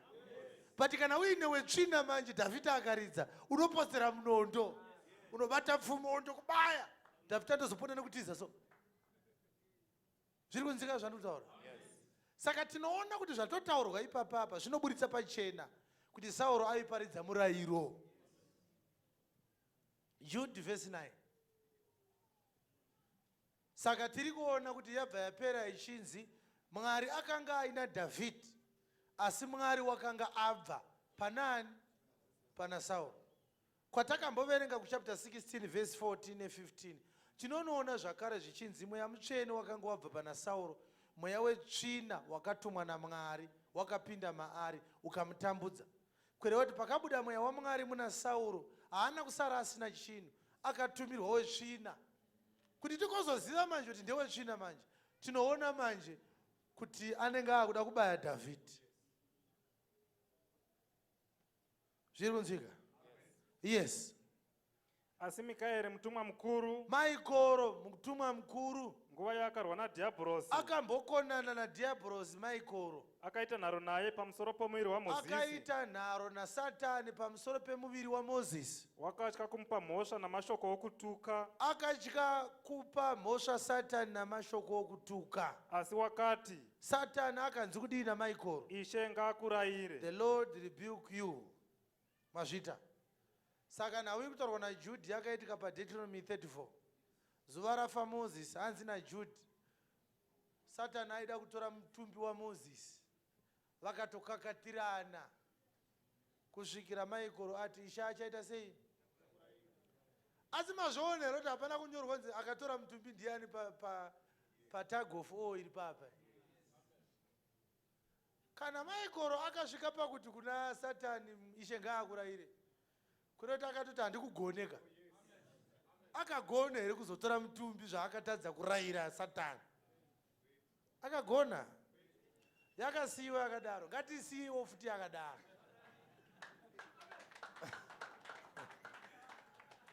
Asi tinoona chinhu chimwe chete, kuti Satani unoda kutora Moses. Ichocho chinhu ichocho chirimo muBhaibheri. Nyamba anonzi Moses murayiro. Zvichida pana anoti handizive kuti Moses murayiro. Endai pa 2 Corinthians chapter 3. Endai pa verse 14. Ari kunzi Moses haasi munhu. Murayiro uri kurehwa. Yes. Asi ndangariro dzavo dzakakokomara nokuti kusvikira zuva ranhasi kana sungano yekare ichirawa. Verenga itangire pa 13. Tisingaitisa Mozisi waiisa chifukidziro pachiso chake. Moses akavhara fesi nejira kuti vana vaIsraeri varege kutarisisa kuguma kwezvinopfuura. Zvii zvaizopfuura murayiro. Yes. Asi ndangariro dzavo dzakakomara nokuti kusvikira zuva ranhasi kana sungano yekare ichirawa kana Old Testament ichiverengwa chifukidziro icho chiripo vanaro jira vasingaratidzi kuti muna Kristu zvinopfuura. Yes. Asi kusvikira nhasi kana Mozisi achirawa kana Moses achiverengwa chifukidziro chichiripo pamwoyo yavo. Mazvoro kuti Moses haasi munhu. Moses murayiro. Ndiye ari kunzi kana Moses achita sei? Achiverengwa. Kuroti Moses haataurwe naye. Moses anoita sei? Anoverengwa. Saka kubhuku yaJudha zvanzi gore rakafa Moses, Satani akauya achida kutora mutumbi waMoses. Isu taakuzoti Moses haasi munhu. Asi Moses mabhuku emurayiro. Kureva kuti gore rakafa Moses harisi riri kuDeuteronomy 34. Yakaitika paKalvari. Nekuti paKalvari ndo panoguma murayiro. Saka musi unonzi naJesu it is finished. Romans 10 verse 4 yobva ati Jesus is the end of the law. Kuroti Jesu paanoroverwa murayiro unobva waguma. Panoguma murayiro pamuchinjikwa ndo panotanga sungano yenyasha. Kuroti kuguma kwomurayiro ndo rufu chairwo rwaMozisi. Kuroti panofa Mozisi pese Satani anouya achida kutora mutumbi waMozisi. Nyamba kuuya kuri kuita Maikoro hakusi kuuya kwaMaikoro. Kuuya kwaMaikoro hakusi kuuya kwaMaikoro. Asi kuuya kwemutumwa. Nyamba mutumwa haasi Kirozi. Mutumwa muparidzi ari kutumwa naMwari. Musi kuzvinzwa. Maikoro haana kunetsana naMozisi naSatani pamusoro pemweya waMozisi. Akanetsana naSatani pamusoro pemutumbi. Kureva kuti pane mweya pobva pazoita mutumbi. Nyamba mweya ndimweya mutsvene akanyoresa mabhuku emurayiro kuti aprofite nezvaJesu aizouya. Saka pakafa Mozisi Satani mweya haana kuubata nokuti haagoni kuubata mweya. Akati ndoda mutumbi. Nyamba mutumbi waMozisi mabhuku emurayiro. Mutumbi waMozisi magwaro emurayiro. Saka pari kunzi Mozisi afa pari kunzi sungano yaguma. Pati mutumbi unosara. Magwaro anoita sei? Mabhuku anoita sei? Deuteronomy inoita sei? Levitico inoita sei? Exodus inoita sei? Satani ndoye anoti ndipei kuno. Dakunoparidza chegumi vanhu vaende kunotsva. Ndoye akanzi naMwari Maikoro chienda. Nyamba Maikoro haasi Maikoro. Unonzwa Galatians 4 ichiti vakatigamuchira semutumwa waMwari. Mutumwa waMwari muparidzi weshoko raMwari. Saka Romans 10 noti vanoparidza sei kana vasina kutumwa. Saka vatumwa vaparidzi. Tisu tiri kurehwa. Takuya kuzokakatirana naDhiabhorosi. Dzosai Deuteronomy, dzosai Exodus, dzosai Numbers. Muda kuenda neNumbers kupi? Saka Pauro anobva anyoresa manje kuti kana sungano yakare ichirapwa chifukidziro chiri pamwoyo yavo havazoti muna Jesu zvinoita sei? Zvinopfuura. Nyamba Pauro akutodhonza sungano yemurayiro ka ndiye Mozisi ka sungano yekare ndiye Mozisi. Saka Pauro paari kunyora vaKorinde vechipiri chapter 3 akutodhonza mutumbi waMozisi kubva kuna Satani akumanifesta nemufananidzo waAntichrist. Zviri kunzvika? Saka tiri kuroti ndiSauro kawo aane mweya wetsvina ka. Sauro ane mweya wetsvina ndiAntikristu abata bhuku remurayiro. Aakushandisa murayiro kudhisivha vanhu. Saka Pauro anoti kudii paGalatians chapter 5 tangire pavhesi ya 1. musvike pavhesi ya4. Kristu akatisunungura. Kristu akatisunungura kuti tive vakasununguka. Naizvozvo mirai nesimba. Naizvozvo mirai nesimba. Murege kusungwa zvakare neJobho. Murege kusungwazve nejoko rouranda. Tarirai ni Pauro. Unoti kudii? Ndinoti kwamuri. Unoti kudii? Kuti kana muchidzingiswa. Kana muchidzingiswa. Kristu haangakubatsiri ichi. Kristu haakubatsirei chini. Ndinopupurira mumwe nomumwe unodzingiswa. Kuti ane ngava. Kuti iye une ngava. Nekuti aite murayiro wese. Nokuti aite murayiro wose. Makaparadzaniswa naKristu. Makaparadzaniswa naKristu. Iyemi munoda kururamiswa nemurayiro. Iyemi munoda kururamiswa nomurayiro. Madonhedzwa panyasha. Mabudiswa panyasha. Zviri kunzwika. Saka chiri kurehwa naPauro apa chii? Kweiya ingawani Leviticus ndo yakati mwana wese wemukomana ngaadzingiswe. Waakurambidza vanhu kudzingiswa sei? Zvikanzi akafa. Ani zvikanzi Mozisi. Mukaparidza murayiro, mukaparidza circumcision, muri kutoramba nemutumbi waMozisi. Munoudii? Saka tiri kuona Sauro achiedza kubaya. Muri kuona zvikutaurwa? Saka anoti madonhedzwa panyasha. Pa21 dzavaGalatia chapter 2 anoti andikonesi nyasha dzaMwari. Kana kururama kuchibva pamurayiro, Kristu akafa pasina. Saka muri kuona zvikuitika? Sauro ari kuita sei? Ari kuprofita. Ingoti nari pasati pako, Sauro ari kuprofita. Asi ari kuprofita nemweya wezvina wakatumwa naMwari. Paanotanga kuprofita Sauro, Dhavhidhi anobva kuti yanguvawo yangu yokuridza gandira. Chakatanga chiikuridzwa kwegandira naDhavhidhi nekuprofita kwaSauro. Chakatanga kuprofita kwaSauro. Saka Pauro haasiri akatanga kuparidza kuti murayiro wakapera. Chakatanga ivhangeri yakaparidzwa ichinzi kana musina kudzingiswa hamuponeswe. Nyamba pese pari kuparidzwa murayiro after the cross kwava kuprofita kwani? KwaSauro. Ndonguva inozonzi naDhavhidhi chindipai gandira. Pauro paanotorwa achienda Dhamasiko manje, raagandira raakuridzwa. Gandira rinorira roburitsa saundi, asi iro rega rire mukana wokuridza saundi hariburitse kana risina ariridza. Saka mushumiri ndozvaakaita. Mushumiri igandira riri kuridzwa. Kuroti kana paine saundi yamanakirwa nayo, hamutende gandira, munotenda akaribata ari kuriridza. Saka Dhavhidhi ndo paanoti ndakuridza gandira zvichida mweya waSauro unoita sei? Unoenda. Kutoreva kuti even Dhavhidhi ainzwa kuprofita kwaSauro, akazviona kuti hakusi kuprofita kwako. Ari kupenga, ari kuvava. Ndokusaka akatora gandira. Dai akanga achitenda profesi yaSauro, angadai akatoti go deeper.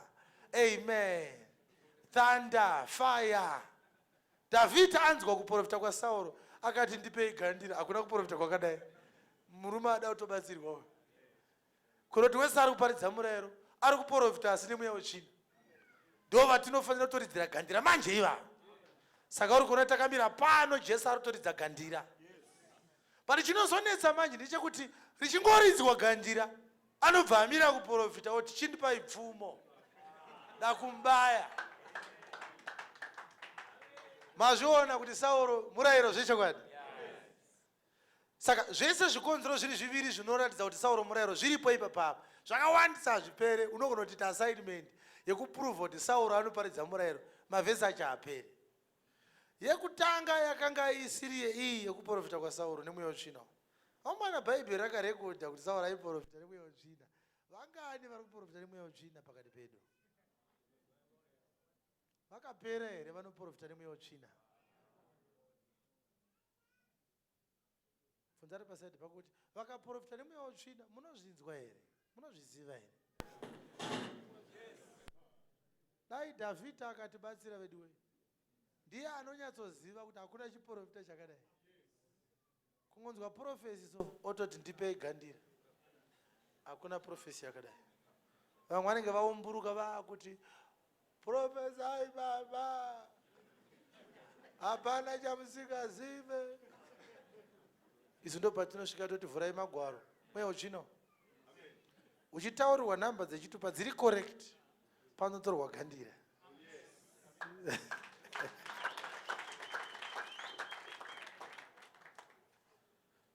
Asi muri kuona here kuti Sauro akauraya 1000, Dhavhidhi akauraya 10,000. Muri kuona here kuti pa 1000 vakaurayiwa naSauro, chinhu 1 chiri kunzi chakaurayiwa naSauro. Pa 10,000 dzakaurayiwa naDhavhidhi, zvinhu 10 zviri kunzi zvakaurayiwa naDhavhidhi.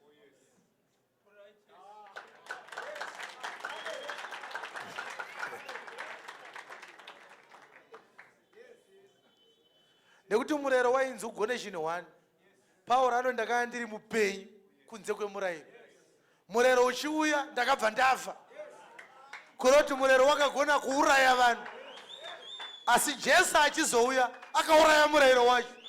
Nekuti namba 10 inoparidza murayiro, inorepresenta ma10 commandments. Ndosaka maona Sauro abva akonkluda kuti no, kana angonzi akauraya 10 bedzi ndofanira kutomuuraya. Ari kunzi atonge, chimwe changosara kuti apiwe chigaro chekutonga. Kana angouraya 10,000 changosara bedzi chigaro, saka da kumubaya asati agara. Kureva kuti Kristu haaizogara pachigaro asina kugumisa murayiro.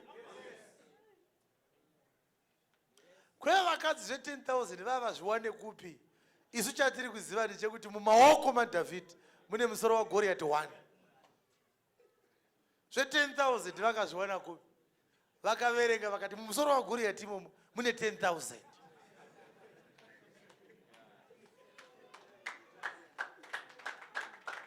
Alright.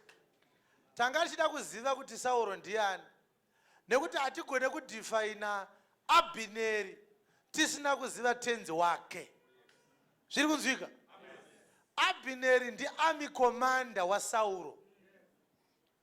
Saka Sauro zvaari murayiro, Abhineri ndiani? Nekuti Abhineri basa rake nderekutora maorders kuna Sauro achidifenda kurarama kwani kwaSauro neumambo hwani hwaSauro nevanhu vani vaSauro nemainterest ani aSauro. Saka zviri pachena kuti kana ari komanda, kureva kuti haape instruction kuna Sauro, anotora instruction kubva kuna Sauro. Saka Abhineri ndiani? Abhineri iLevitical priesthood. Levitical priesthood ndo inoverenga murayiro yodzidzisa Israel.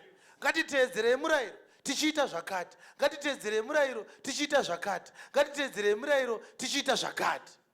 Tiritedzere vana vana namai.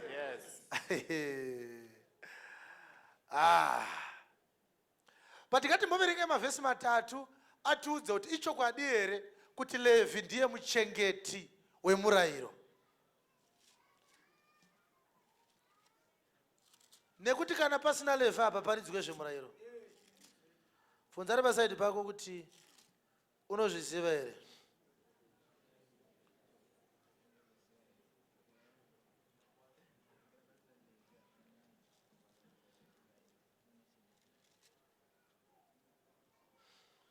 Hallelujah.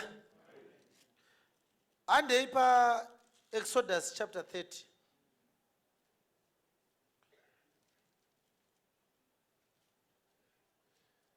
Ngatimbotanga itaenda pa Exodus 29.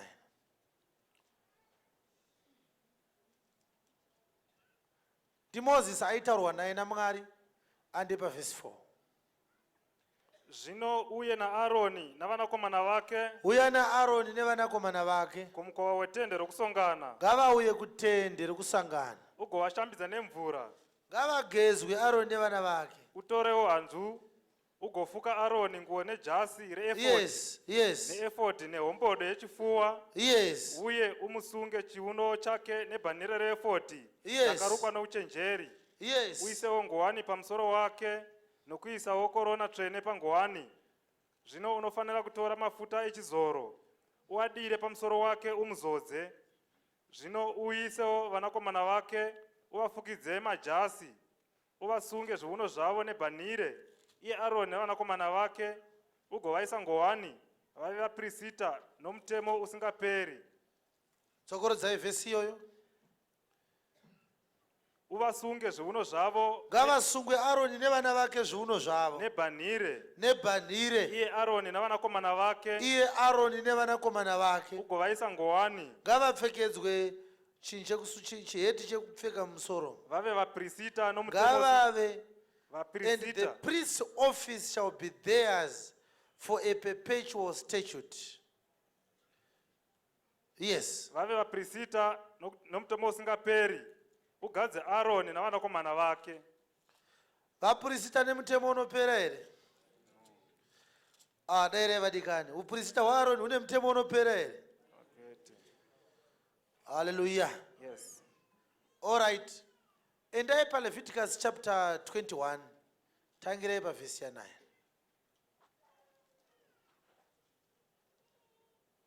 Kana mwanasikana womuprista upi noupi achizvisatsa nokupata. Yes. Unoshatsa baba vake, unofanira kupiswa nomoto.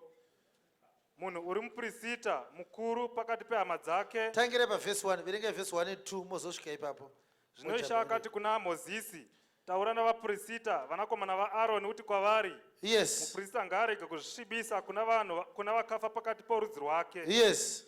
Asi kuhama yake yomumba, kana mai vake, kana baba vake, kana mwanakomana wake, kana mwanasikana wake, kana munun'una wake.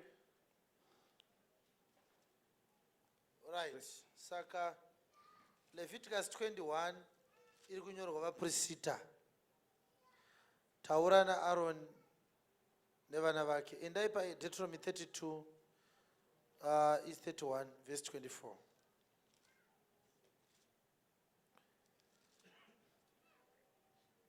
Zvino Mozisi wakati apedza kunyora mashoko omurayiro uyu mubhuku, Akapedza kunyora bhuku yemurayiro akaita sei? kusvikira apera, Akanyora mashoko ebhuku yemurayiro kusvika apera. Mozisi akarayira vaRevhi vaitakura areka yesungano yaShe akati, Akavarayira kuti vaite sei? torai bhuku iyi yomurayiro, Torai bhuku yemurayiro muiise parutivi rweareka yesungano yaShe, ngaiiswe parutivi rweareka yesungano yaShe Mwari wenyu, kuti ikupupurireipo. Mazvita. Hallelujah. Yes. Handei paHebrews chapter 11 verse 7. Nokutenda Noa wakati Hebrews chapter 7 verse 11. naizvozvo kana kukwaniswa kwaivapo nenzira youprista hwaRevhi, Yes. nokuti vanhu vakapiwa murayiro nokuda kwawo. Vanhu vakapiwa murayiro nekuda kwani? Yes. Ko mumwe muprista waifanira kuzomuka seiko? Yes. Wegwara raMerikizedheki, asinganzi wegwara raAroni. Aiwa machita ende paDeuteronomy 33. Ngatinzwei Moses achiropafadza Levi akufa. Akati kudii pavhesi ya 8. 33:8 dzaDeuteronomy. Pamusoro paRevhi wakati, Moses pamusoro paLevi akati kudii? Tumimi yenyu neUrimi yenyu ndezvaunodikanwa nemi, iye wamakaidza paMasa, wamakarwa naye pamvura yeMeribha. Iye wakati pamusoro pababa vake namai vake, handina kumuona, nehama dzake haana kudzirangarira, kana kuziva vana vake, nokuti vakaita shoko renyu, nokuchengeta sungano yenyu. Levi achaita sei? Vachadzidzisa Jakobho zvamakatonga, Levi achadzidzisa Jakobho zvamakatonga. naIsraeri murayiro wenyu. Levi achadzidzisa Israeri murayiro wenyu. Vachaisa zvinonhuhwira pamberi penyu, Levi achaisa zvinonhuhwira pamberi penyu.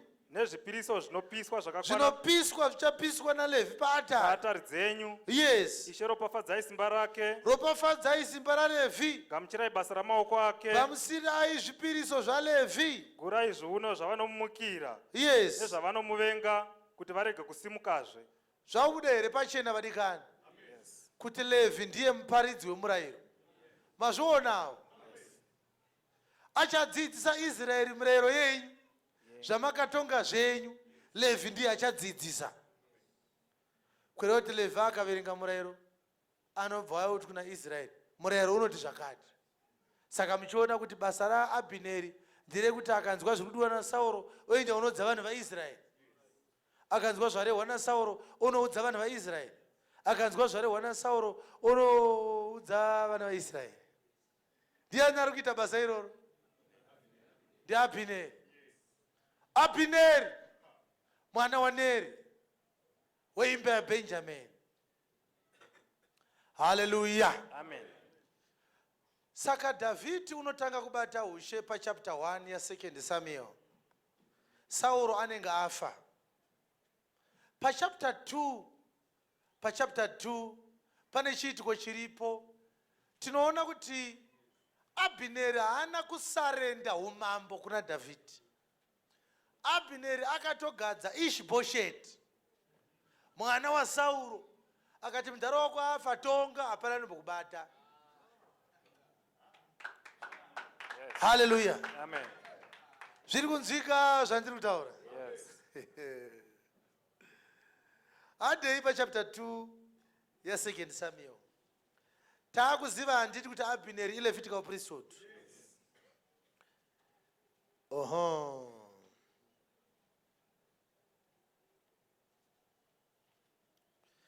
Saka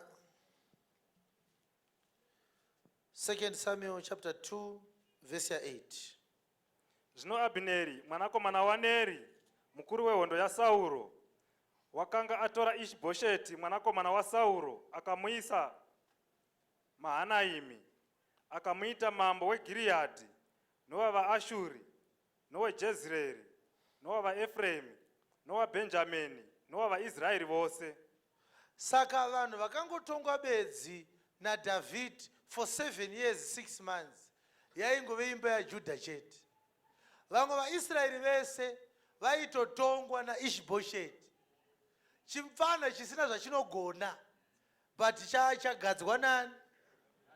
naAbhineri. Kureva kuti mukuru wehondo ndiye akagadza nhubu kuti atonge.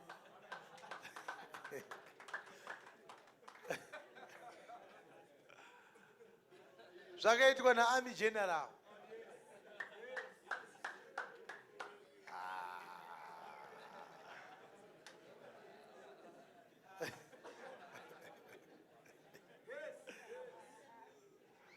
Muri kukomborerwa nini? Yes. Muri kunzwisisa. Kuseka kwamuri kuita kunzwisisa. Kuzvechokwadi Abhineri ndiye akagadza Ishi-Bhosheti. Akati zvekuti vanhu vanoda kutongwa naDhavhidhi zvidouraya munhu. Saka hapana munhu aiti pwe naAbhineri, anga akasimba. Ndikutaura chokwadi. Abhineri, Israeri yese akanzi mototongwa naIshi-Bhosheti, vakati hongu. Iye kutonga anga asingade, but aigadza vanotonga. Right.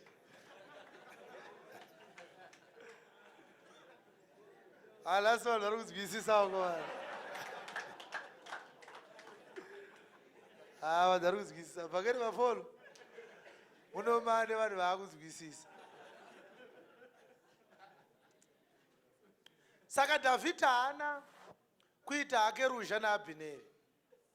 Wakagara hake kuJudha, achigara paHebhuroni, ndo paaigara handiti? Achitonga, akatonga for 7 years. Can you imagine kuti mambo anotonga for 7 years 6 months? Achirambidzwa kutonga nyika yese naAbhineri. Fraction yevanhu vaitongwa naDhavhidhi versus nyika yese yaIsraeri yanga iri 10%. David akatonga 10% of the whole country. 90% iri mumaoko mani maIshi-Bhosheti. Batai mazita munobatsirwa, zvinoita kuti munzwisise shoko raMwari. Ishi-Bhosheti ndiye anga ari mwana waSauro akanga asara. Right. Saka Joabhi ndiye akanga apinzwa basa naDhavhidhi rekuti atungamire hondo yaDhavhidhi. Kureva kuti munyika maamane maami mangani, makomanda mangani, mapoka mangani evanhu, nyika iri ngani, 1 country, 2 generals, 2 constitutions, 2 presidents, 2 economies, 2 central banks, 1 country. Ukaitarisa setup iyoyo tinayo nanhasi. Kune vanomhanya vachiti Jesu ndiye mambo, asa atonga achibatsirwa naSauro, anototonga ega nevanhu vake vanyowana. Kwete vamwe vanoti Sauro haana kumbofa, isu tinomhanya nedzinza raSauro. Uyu Ishi-Bhosheti watagadza uyu mwana waSauro ndiye watoda kutongwa naye. Jesu achinzi akagumisa murayiro kuti atonge nenyasha nekutenda. Kwenye vari kuti ndo murayiro unombopera, Sabata tosara naro. Uchaona kuti vamwe vana vese vaSauro vakanga vafa, kwangosara Ishi-Bhosheti chete. Nokuti nguva yese inopandukirwa Jesu nemurayiro, havatorei akawanda. Mumwe nemumwe anopfeka nehwari wake. Vamwe vari kumhanya neSabata chete, vamwe vari kumhanya nechegumi chete, vamwe vari kumhanya neupurisita chete. KuRoma havana zvimwe zvavari kuita, vari kungoti tine mapristi mafata. Pese panenge pakubatwa murayiro, Sauro afa, Dhavhidhi akutonga, tinoona kuti paine 1 anenge achibatwa, murayiro 1 unobatwa. Asi zvichida hamuna kuzviona kuti pane chimwe chiratidzo chekuti Sauro anoparidza murayiro. Dhavhidhi atonge Sauro ari mupenyu, Sauro akatotanga afa, Dhavhidhi ndobva azotanga kutonga. Nekuti Jesu haagoni kubata ushe muNew Testament, murayiro uchiripo, unofanira kutanga watoguma, Jesu ozomhanya nenyasha dzake nekutenda kwake nerudo rwake. Haleluya. Amen. Saka zvakaburana. Abhineri ndokuorganiza vakomana vake pachapter 2 ipapo. Ndokubva ati handei tinorwisana naDhavhidhi. Sezvatinoona zvichiitika pakati pevaJudha nana Pauro nguva dzechechi yekutanga. Vaiburana every time. Ndokubva vagara panonzi paPool of Gibeon. Uyu Abhineri aive nevakomana 12. Joabhi akauyawo nevakomana 12. Saka dziva raraiswa pakati. Joabhi ndogara kuno nevake, Abhineri ndogara kuno nevake. Majenerali akutaurirana, vakomana vakanyarara. Zvikanzi nevakomana nemajenerali, vakomana ngavasimuke vatambe. Vakomana ngavasimuke vaite sei? Vatambe. Verenga verse 14. Abhineri akati kuna Joabhi, majaya ngaasimuke atambe pamberi pedu. Joabhi akati, ngavasimuke havo. Kutaura kwevakuru. Ipapo usafunga kuti pada kuridzwa tsviriyo, pada kubaya navanhu. Ndobva vasimudzirana minondo ndokukakarisana. Vakomana vaAbhineri ndobva vakundwa nevakomana vaJoabhi. Abhineri ndobva atanga kutiza. Pakabva pazosimuka mukomana anonzi Asaheri. Asaheri anga ari munin'ina waJoabhi. Joabhi anga asiri general ubedzi waDhavhidhi, aive muzukuru, vaiemploya hama dzavo. Abhineri mwana wokwaba mudiki kwaSauro, Joabhi mwana wehanzvadzi yaDhavhidhi anonzi Zeruya. Vaitove vari 3 vakomana. Mukuru anga ari Joabhi, kouya Abhishai, koita Asaheri. Right. Zvino Asaheri unonzi wanga aine problem. Aimhanya semhara, aimhanya semhene. Verenga verse 18. Vanakomana vatatu vaZeruya vakanga varipo, vana Joabhi naAbhishai naAsaheri. Asaheri waigona kumhanya sechengu. Sechengu. Aimhanya zvisingaite Asaheri, tsoka dzake dzaimubatsira. Saka Abhineri paakasimuka achimhanya, Asaheri akati yekumhanya ndokubasa kwangu, ndomubata. Ndobva akasimuka Asaheri, ndofunga akaipfuura Usain Bolt. General Abhineri ndokubva vacheuka, ndokuona Asaheri amudhuze. Zvikanzi ndiwani, hausiriwe Asaheri here munin'ina waJoabhi. Zvikanzi ndini, daukubaya, Abhineri nhasi ndokuuraya. Ndofunga Asaheri akapindwa nepfunga kuti ndikauraya Abhineri ndopromotwa nasekuru. Zvikanzi naAbhineri nomfana, iwe waugone kutiuraya uri kutete. Uri kuona vamwe mafano andiri kumhanya navava, tsvaga 1 wokubaya, womeenda naye kuna Dhavhidhi. Kaida nyembe unowana nyembe naye, indokupedzesa. Asaheri akati ndokuuraya, uda kundichikidzira. Abhineri akazoita sei paverse 23.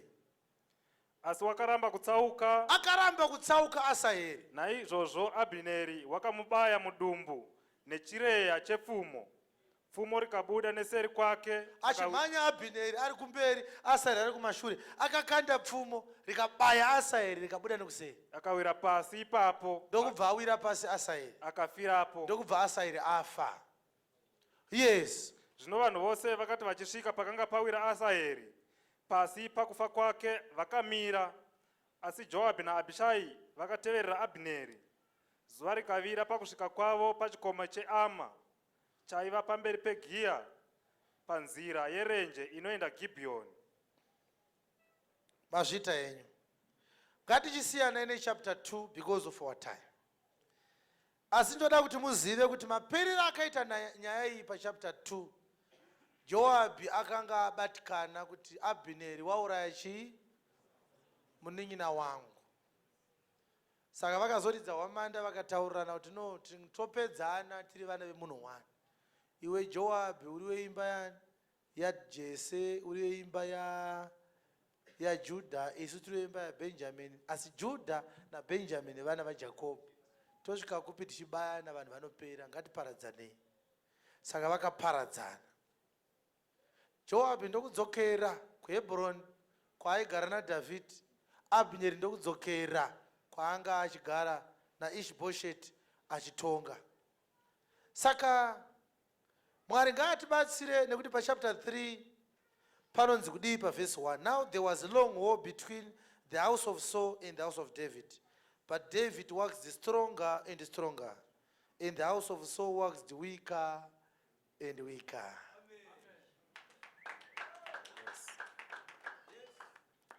Hallelujah. Amen. Tiri chapter 3 papo tinozoona kuti tikasvika pavhesi 6 pane chimurenga chakazomukawo kuna Abhineri, aka-accuswa naIshi-Bhosheti kuti anga achidanana naRizipa yakanga iri girlfriend yaSauro. Ndobva Abhineri agumbuka akati mfana uyu habatsiriki, ndakamugadza kuti atonge, iyezve zvaakuda kundipa mhosva dzisina nebasa rese, ndomubvisa.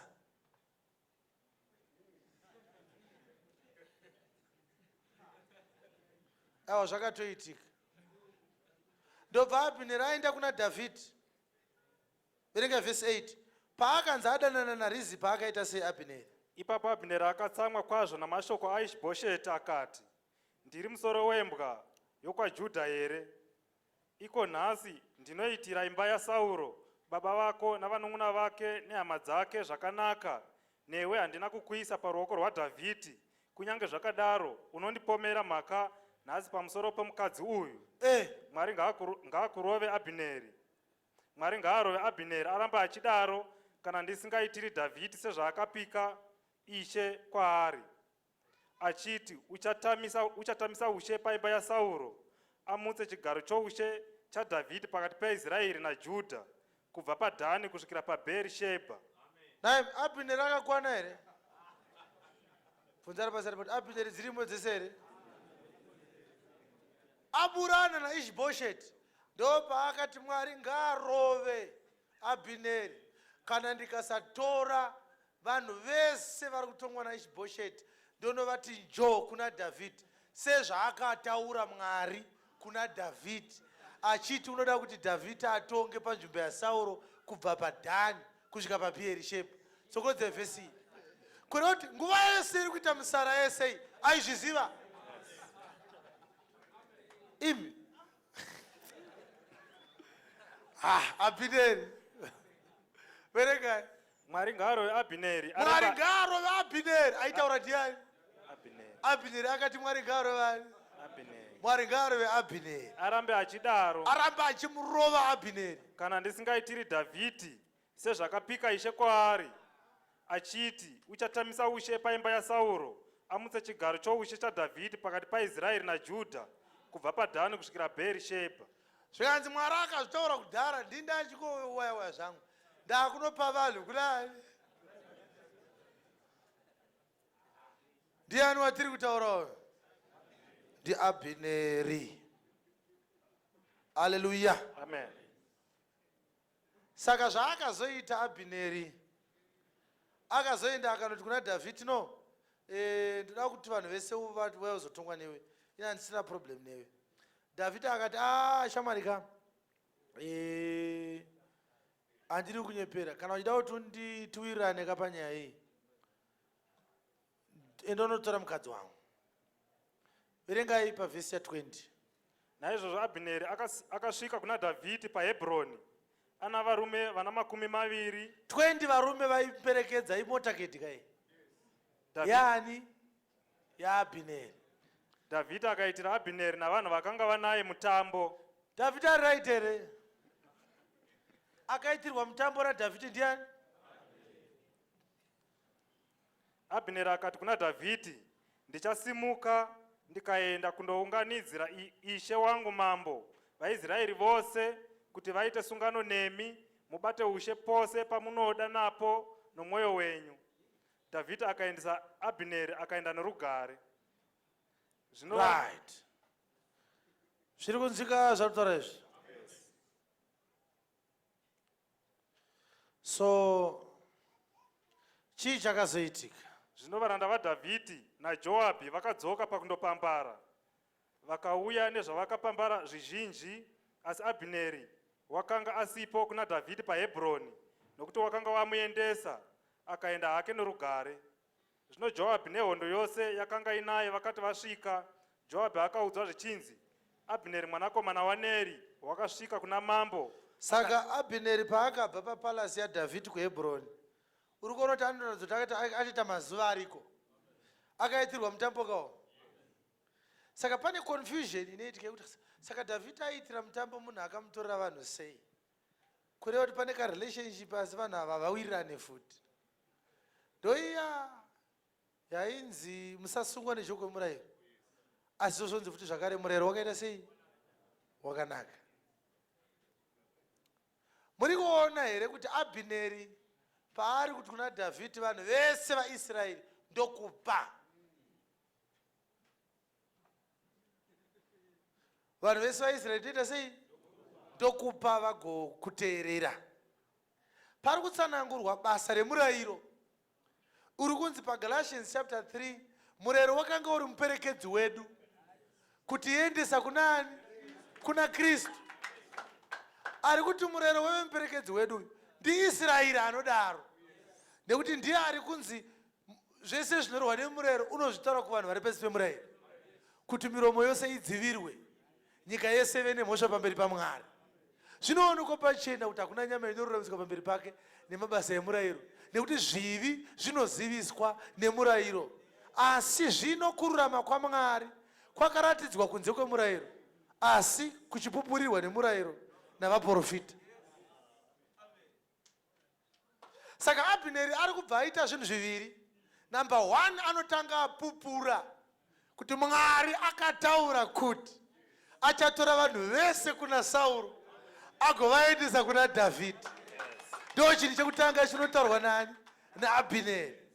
Apedza izvozvo Abhineri obva azotaura kuti no, ndaakuda kutora vanhu vese vaIsraeri ndivaendese kupi? Kuna Dhavhidhi. Testimony iyoyo haigone kutaurwa kana Dhavhidhi asina kuitira Abhineri mutambo. Saka taisaimona binda ndipindewo yakaitika. Toda vanhu vaviri panapa. Pakaitika binda ndipinde kana kuti buda ndipinde. Buda ndipinde ndo yakaitika. Imi mira uko. Mapfeka zvawaitika Abhineri naJoabhi vangapfeka zvawaiti zvese. Ndiani mwada kuzvigara basi. Toda Abhineri adzare black. Abhineri akapfeka zveblack here. Right. Saka ndo mupalasi maDhavhidhi. Kwa icho chinosaka waAbhineri ashanyire Dhavhidhi Joabhi asipo chii? Nekuti zviri kunzi Joabhi akati achidzoka kwaanga atumwa, akaudzwa nevakomana vepresidential guard, benzi riya raachitogara pano. Zvikanzi ani? Zvikanzi uyo akauraya munin'ina wako uya, akauraya munin'ina wako Asaeri, maita boka riya nebotso riya repadziva repaGibheoni. Abhineri anga ari pano. Zvikanzi uchiti general, muchiti kungouya pano bedzere, paurewa mombe dzakakora pano. Abhineri atombogara mupalasi vakatonwa waini vese, mambo anga achivhara zvisikaite nekugara kwaakaita nani? NaAbhineri. Saka Abhineri wapedza kuita mabiko akaitirwa naDhavhidhi, unobuda obva atanga kudzokera kwanga kuina kuMahanaimu, kwakuina Ishbosheti.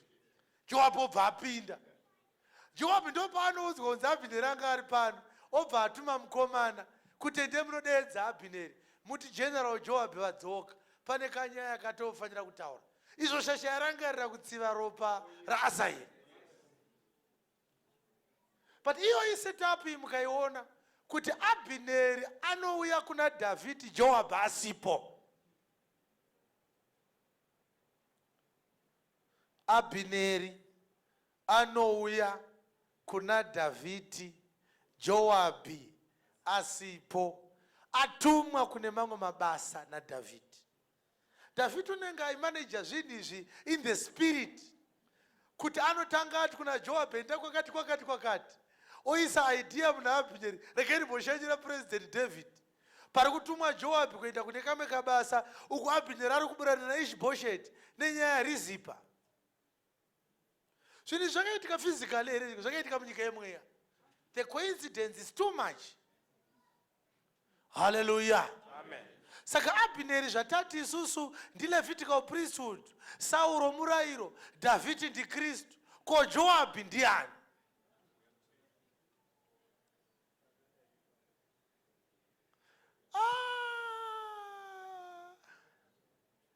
Joabhu anoita mweya mutsvene. Muri kurangarira kuti Dhavhidhi akufa akasiya ati kuna Solomoni, rega kutenjera Joabhu kuchena musoro. Akauraya murume akanga, varume vaviri vakanga vasina mhosva. Muri kuvaziva vakomana vacho vari vaviri ndiani? NdiAbhineri naAmasa. Muri kukanganwa Amasa wokubatwa ndebva akadzi mfano wako uri kupi? Ndikadiukise mfano wangu. 4. Amasa akaurayiwa naJoabhu. Haadaro Joabhu ari Peter wokubaya nzeve yaMaokasi.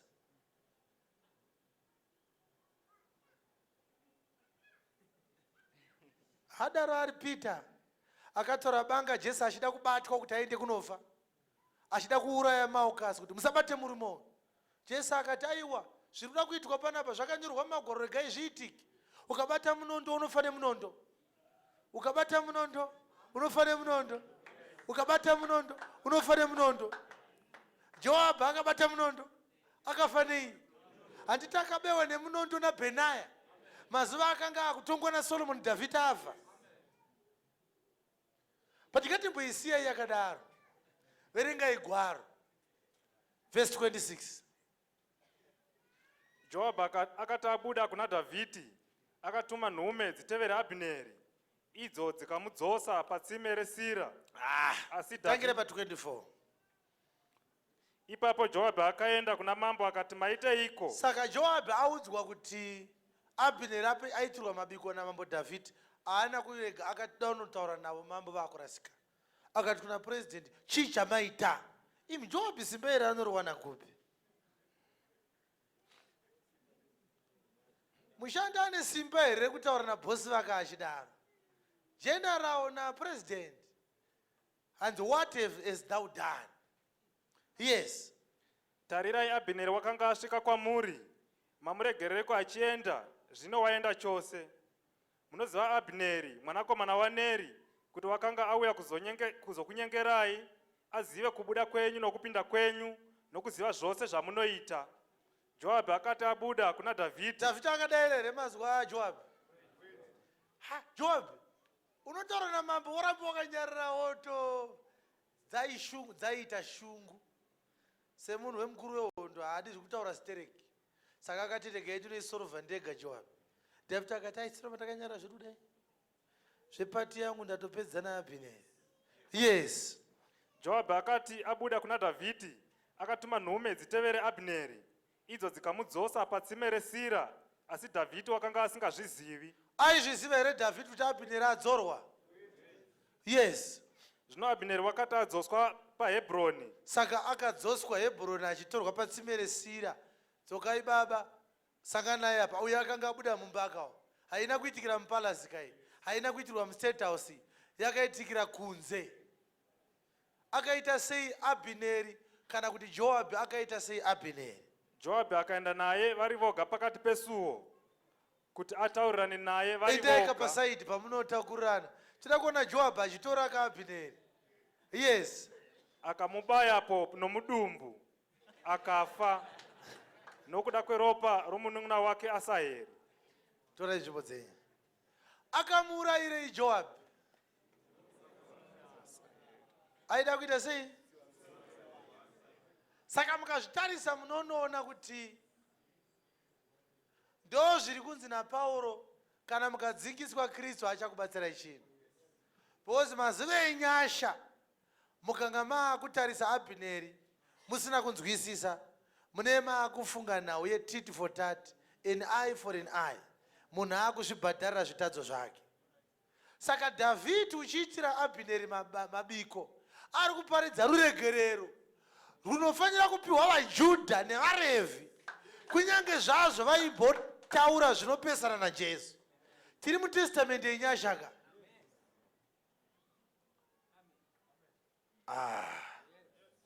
Orati zvichida pane vanoti hatizvinzwisise, endai paActs chapter 3 verse 13. Acts chapter 3 verse 13. Peter ari kuparidza musi waponeswa chirema chiri pasuo rakanaka. Ari kutaura achiti kudii? Mwari waAbhurahama nowaIsaka nowaJakobho, Mwari wamadzibaba edu, ndiye wakakudza muranda wake Jesu. Mwari wakakudza mwanakomana wake Jesu. Bvisai muranda ipapo. Wakakudza mwanakomana wake Jesu Kristu. Yes. Wamakaisa kuvatongi, mukamuramba pamberi paPirato. Iye atonga kuti asunungurwe. Asi imi makaramba uyo mutsvene. Makaramba the Holy One. Wokururama. Mukakumbira kuti mupiwe muurayi. Mukapiwa Bharabhasi, mukaramba Jesu kuti afe imi. Vakuru vaIsraeri ndo vari kutaurwa navo ka. Yes. Mukauraya muvambi woupenyu. You killed the Prince of Life. Iye wakamutswa naMwari kuvakafa. Mwari akamutsa kuvakafa. Iye watiri zvapupu zvake tiri kupupura nezvake murume weupenyu. Nokutenda kuzita rake. Nekutenda kuzita raJesu. Zita rake rakasimbisa munhu uyu wamunoona. Chirema chasimbiswa muzita raJesu Kristu. Nowamunoziva. Yes. Uye kutenda kunobva kwaari ndiko kwamuporesa. Yes. Zvakanaka kudai pamberi penyu mose. Yes. Asi zvino hama dzangu, ndinoziva kuti makazviita nokusaziva savabati venyuwo, asi saizvozvo Mwari wakapedzisa zvaakamboreva nomuromo waprofita vose kuti Kristu wake uchazotambudzika. Mazvita. Makazviita nekuita sei? Dzikai nayo zvishoma. Naizvozvo tendeukai mudzoke kuti zvivi zvenyu zvidzimwe, kuti nguva dzokusimbiswa dzinobva kunashe dzisvike. Tendeukai, imi makarovera Jesu imi. Itai sei zvenyu? Tendeukai. Kureva kuti Dhavhidhi haana basa nekukanganisirwa kwake kwese naAbhineri. Nekuti uri mutsoka dzaKristu. Ari kuti kunyange zvazvo ndakapomerwa navaIsraeri, ndikaroverwa ndikafa. But kufa kwacho namanje kwandakaita, havana kukanganisa. Dai ndisina kutofa hapana regerero. Chakungodiwa bedzi, imi makandiroverera imi. Imi makandipomera mhosva imi. Chitendeukai. Saka Joabhu haasi kunzwisisa transaction iyoyo. Mabiko ari kuitirwa Joabhu, Abhineri naDhavhidhi haasi ekupembedza unhubu hwaAbhineri.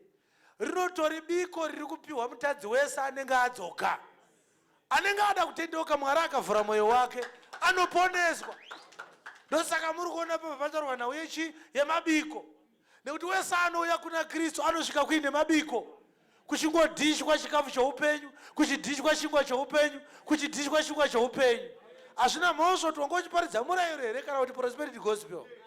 Ukangouya bedzi kuHebhroni unoona kuine mabiko ako.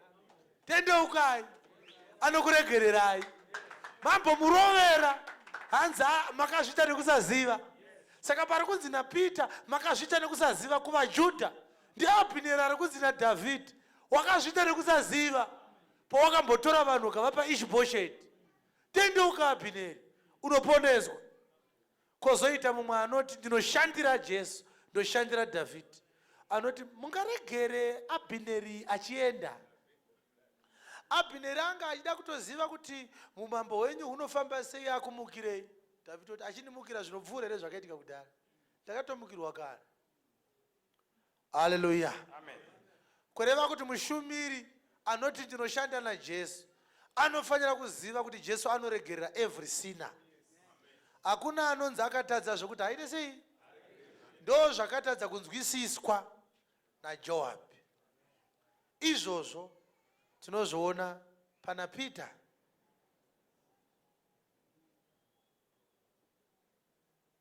Hallelujah. Saka Jesu anoti kuna Peter, dai ndichida kuona security ndaigona kudedza 12 legions of angels. Tindichengete izvezvi. Siyana nemunondo wako. Ko zvino uyauya kuzondibata kana achigurwa nzeve, ko acharovera zvipikiri munyama yangu achagurwa chii? Yamatanga yekuda kugura vanhu. Zvaurikuda kutumwa kunoparadzira vanhu shoko, iwe uchigura nzeve dzacho dzinonzwa shoko. Vachanzwa nei kana wakwahura nzeve dzese?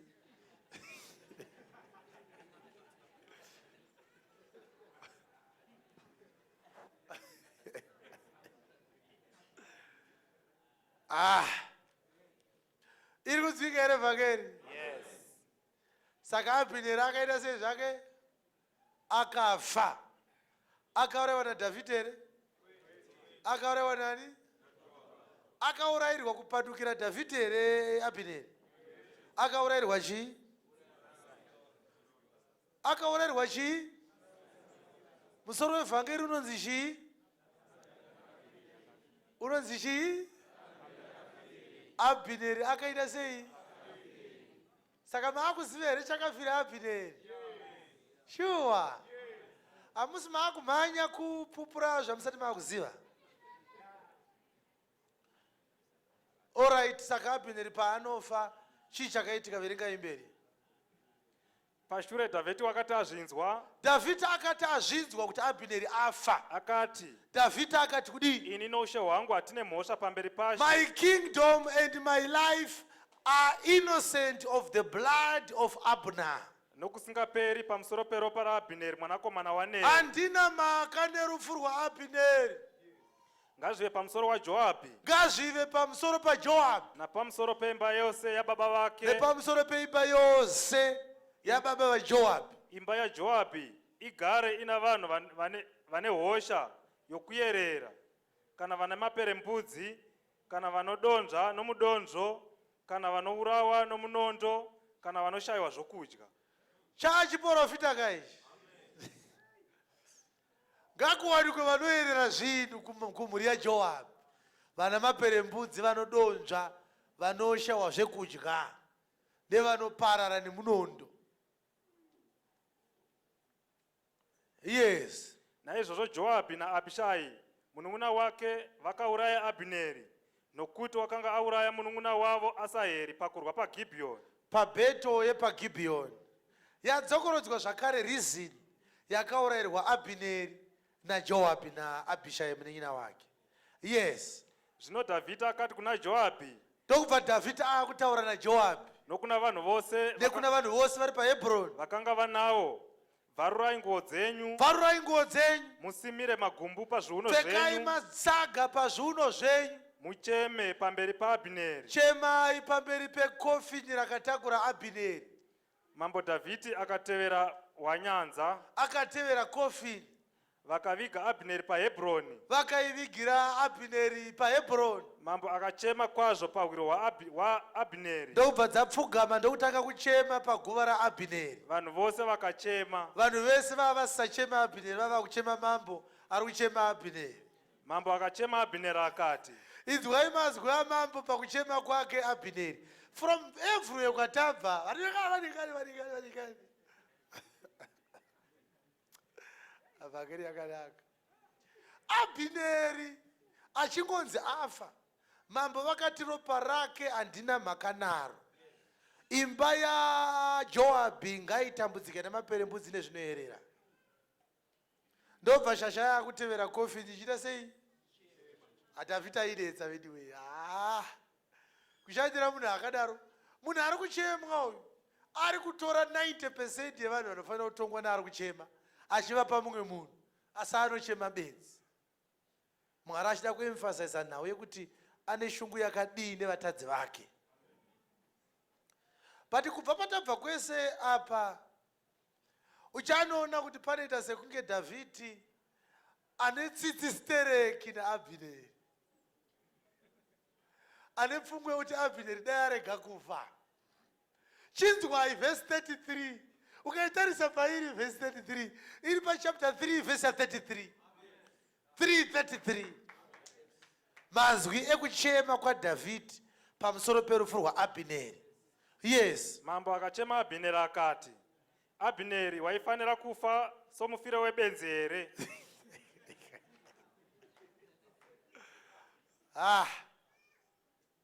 Arume, kuchema wai kwakadai kureva kuti Abhineri anga ari chii? Dai akanga asiri benzi aita sei? Mafiro ako Abhineri mafiro ebenzi. Yes. Maoko ako akanga asina kusungwa, namakumbo ako akanga asina kupinzwa mumatare. Iwe wakafa sokufa kwomunhu pamberi pavana vezvakaipa. Vanhu vose vakamuchemazve. All right. Pfuurai mberi. Zvino vanhu vose vakauya kuzokurudzira Dhavhidhi kudya zvokudya achiri masikati. Asi Dhavhidhi wakapika akati, Mwari ngaandirove arambe achidaro kana ndikaravira chingwa kana chimwe chinhu zuva richigere kuvira. Vanhu vose vakazviona vakafara nazvo, nokuti zvose zvinenge zvakanga zvichiitwa namambo zvakafadza vanhu vose. Murunzwa New Testament church. Yes. Zvese zvinenge zvaitwa namambo mu New Testament zvinoita sei zvazvo? Vari kufadzwa vanhu vese vaIsraeri ra? Kuri kufadzwa vanhu vapi? Vari paHebhuroni chete.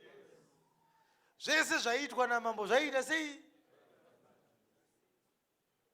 Yes. Naizvozvo vanhu vose navaIsraeri vose vakaziva kuti wakanga asi mambo wakarayira kuti Abhineri mwanakomana waNeri avurawe. Zvino mambo akati kuvaranda vake, hamuzivi here kuti nhasi muchinda nomunhu mukuru wafa pakati paIsraeri? Hamuzivi here? Know ye not that there is a prince and a great man fallen this day in Israel? Ini nhasi handine simba, kunyange ndiri mambo wakazodzwa. Varume ava vanakomana vaZeruya vanondikurira. Ishe ngaatsive muiti wezvakaipa zvakafanira kuipa kwake. Ndakazodzwa zvangu vakomana, but nhasi handina simba. Vana vaZeruya vanoita sei? Apa zvivana zvatete. Iwo ukaona uri muchechi uchinzi uri mwana waZeruya, hauzvibvunzewo kuti baba vangu avazikanwe zita ravo here? Mwana anodedzwa nezita ramai here?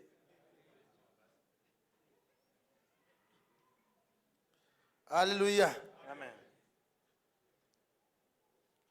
Saka pane chinhu chandoda kuti muone ndisati ndakupindurai mubvunzo wokuti Abhineri akafa nei. Chakauraya Abhineri chii? Ndoda kuti muzive kuti zvese zviri kunzi zvakaitwa naDhavhidhi pakuchema rufu rwaAbhineri, pazvakaitika vanhu vakati, saka isu taifunga kuti Dhavhidhi atuma Joabhi kuuraya Abhineri. Machemero aDhavhidhi anoratidza kuti Dhavhidhi haana kutuma Joabhi. Ndobva vanhu vada mambo kuti mambo uyu haadi kudeura ropa ravanhu. Ndobva mambo ataura pamusoro paJoabhi zvikanzi Mwari ngaarove Joabhi, vaZeruya vanondikurira. Mwari ngaatsive mutsivi wezvakaipa nekuda kwezvakaipa zvake. At this point, appearance yescripture inotiratidza kushata kwaJoabhi. But pane imwe element inofanira kubuda taona kushata kwaJoabhi, inotaurwa nerufu rwaAbhineri. Sauro murayiro, Abhineri ilevitical priesthood. Saka pari kutaurwa naDhavhidhi pamusoro perufu rwaAbhineri, inenge iri vhangeri iri kubva kuna Kristu, iri kutaura mafiro kana kuti kuguma kwelevitical priesthood. Kurwadziwa kwaDhavhidhi, kuchema kwake, kupfeka magumbu, kutevera kofini, kunomira paguva raAbhineri, ochema, oti handidye kubva mangwanani kusvikira manheru. Kureva kuti rufu rwaAbhineri runotsanyisa mambo, vanombomira kudya. Izvo panoguma murayiro, ndipo zvakare panofa Abhineri. Nokuti murayiro unoguma paKauvhari, ndo zvakare panomira basa rinoitwa naLevhi rekushumira patemberi. Saka paari kunzi akaenda kuguva raAbhineri, iKalvari iri kunongedzerwa. Panenge pavigwa Abhineri ndo pamunoona futi mambo vakapfugama ipapo. But mambo vana kugara ipapo kwenguva yakareba. Vakati kana kwadoka ndichazodya, handisi kudya masikati. Kwandi ndichasakarirwa masikati here. Ndokubva azobviswa manheru, achimuka kubva kuvakafu. Ndokusadya kwavanga achiita. Kwanditi Jesu kana achidya anenge achiparidza. Kureva kuti panyika pano haana kuparidza for 3 days and 3 nights. Kunyange zvazvo kune kwaakanga ari kumwoyo wenyika. Saka tinoona kuti Abhineri haana kufa nenzira iri nyore. Rufu rwaAbhineri rwuri controversial. Runopesanisa Kristu nevanhu vaanga achishanda navo. Nekuda kukunzwisisa kwavanenge vasingaite kuti Abhineri waifanira kufa here. Abhineri anga asingafanire kufa here. Uri Abhineri anga asingafanire kufa. Anga achifanira kufa here Abhineri. Anga achifanira kufa. Ndiwo here mafira Abhineri anofanira kuita. Haasiriwo. Abhineri waurayiwa sebenzi. Why?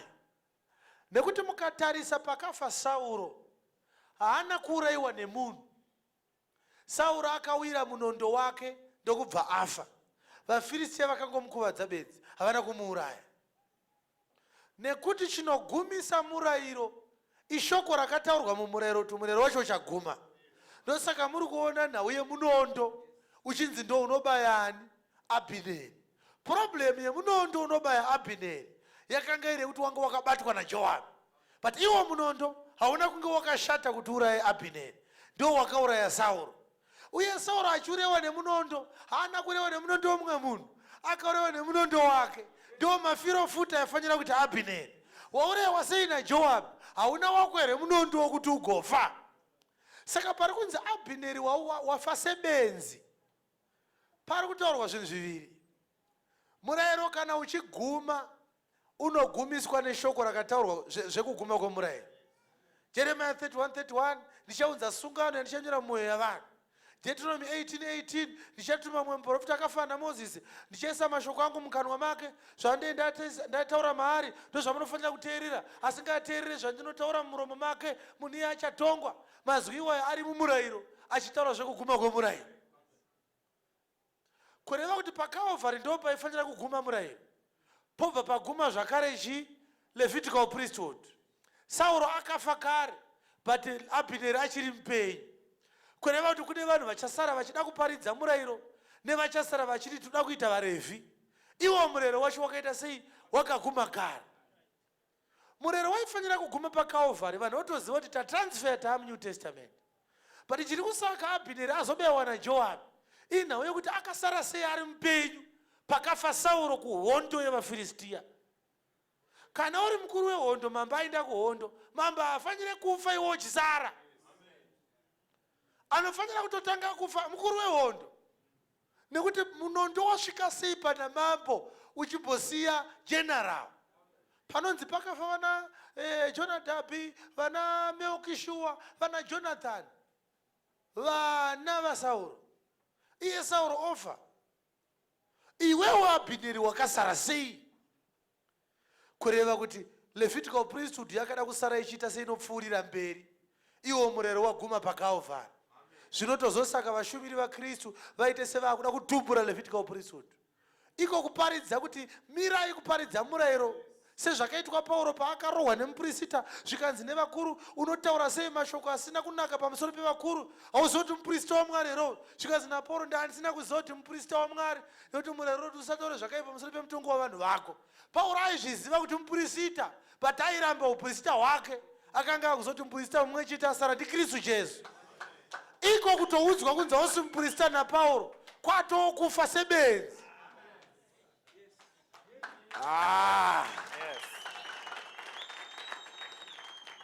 Unofa sebenzi Abhineri.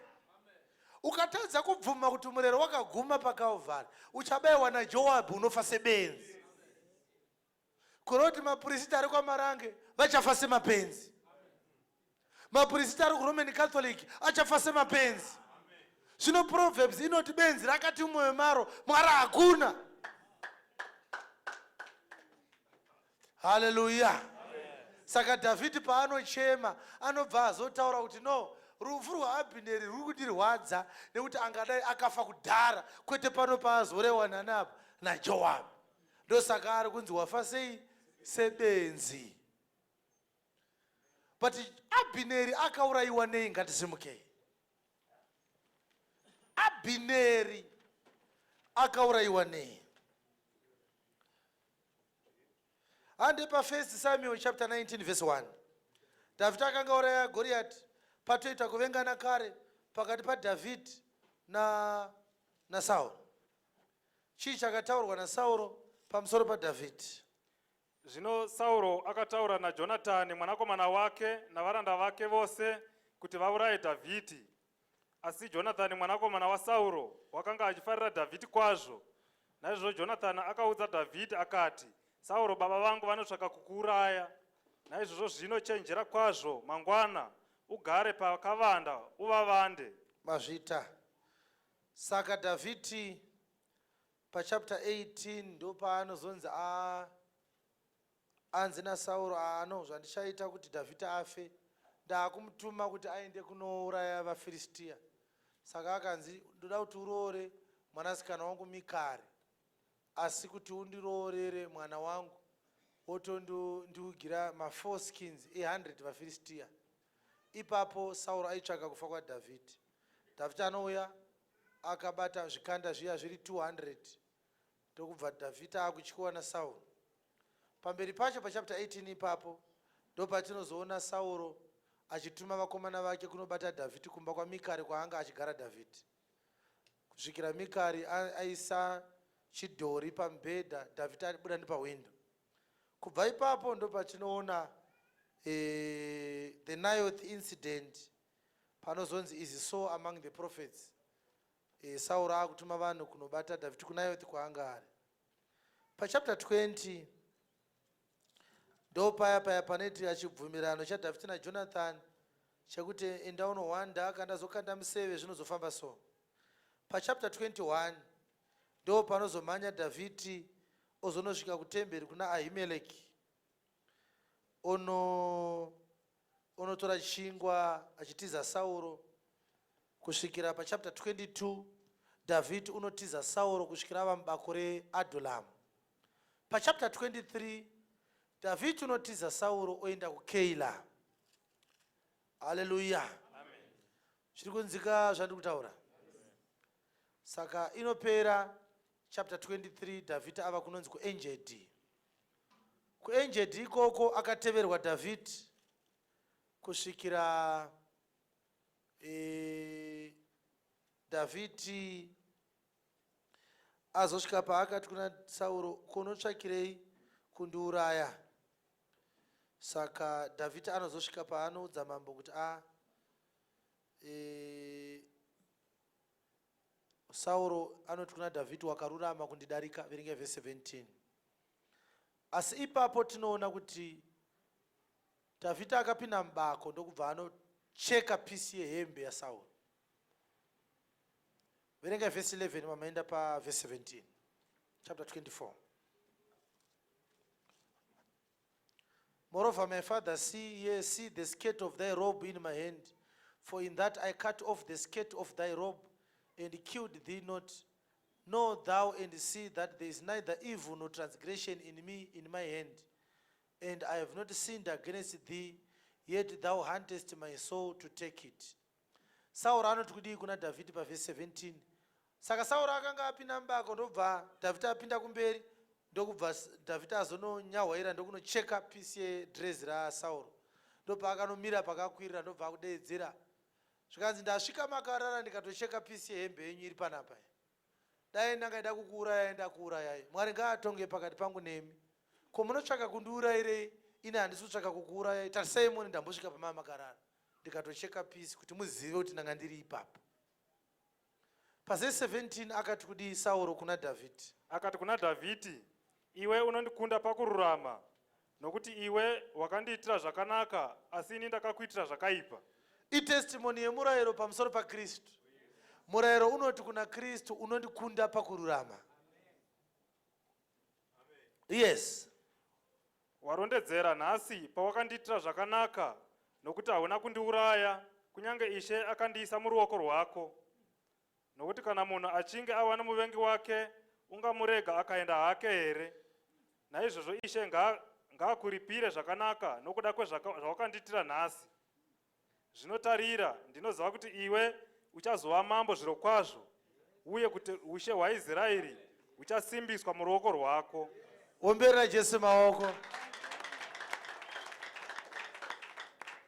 Manzwa testimony yaSauro? Uchaita mambo, uchasimbiswa. Verse 21. Naizvozvo pika zvino kwandiri naShe, kuti haungaparadzi vana vangu vanonditevera, uye kuti haungaparadzi zita rangu mumba mababa vangu. Ipapo Dhavhidhi akapika kuna Sauro. Sauro akaenda kumusha kwake, asi Dhavhidhi navanhu vake vakaenda kunhare yavo. Saka chapter 25 hatiiverengi, inotaura zverufu rwaSamueri, yotaura zvakare pamusoro pekuroorwa kwaAbigail naDhavhidhi nethe Nabal incident. Anditi? Hallelujah. Amen. Right. Ngatiende pachapter 26 ndo patichawana answer yekuti Abhineri akafirei.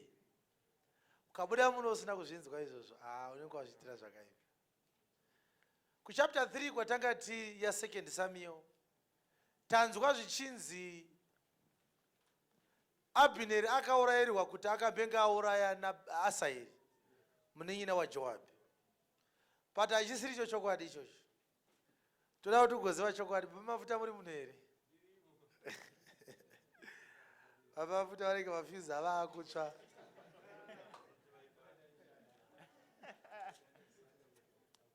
Abhineri akafirei. Chapter 26 verse 1. Zvino vaZifi vakauya kuna Sauro paGibhea. VaZifi vakauya kuna Sauro paGibhea. Vakati, ko Dhavhidhi haazi novanda pachikomo cheHakira chiri pamberi perenje here?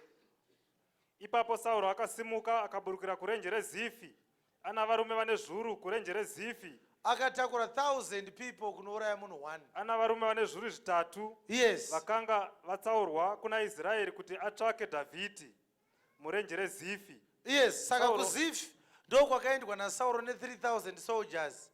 Vaida kunouraya munhu 1.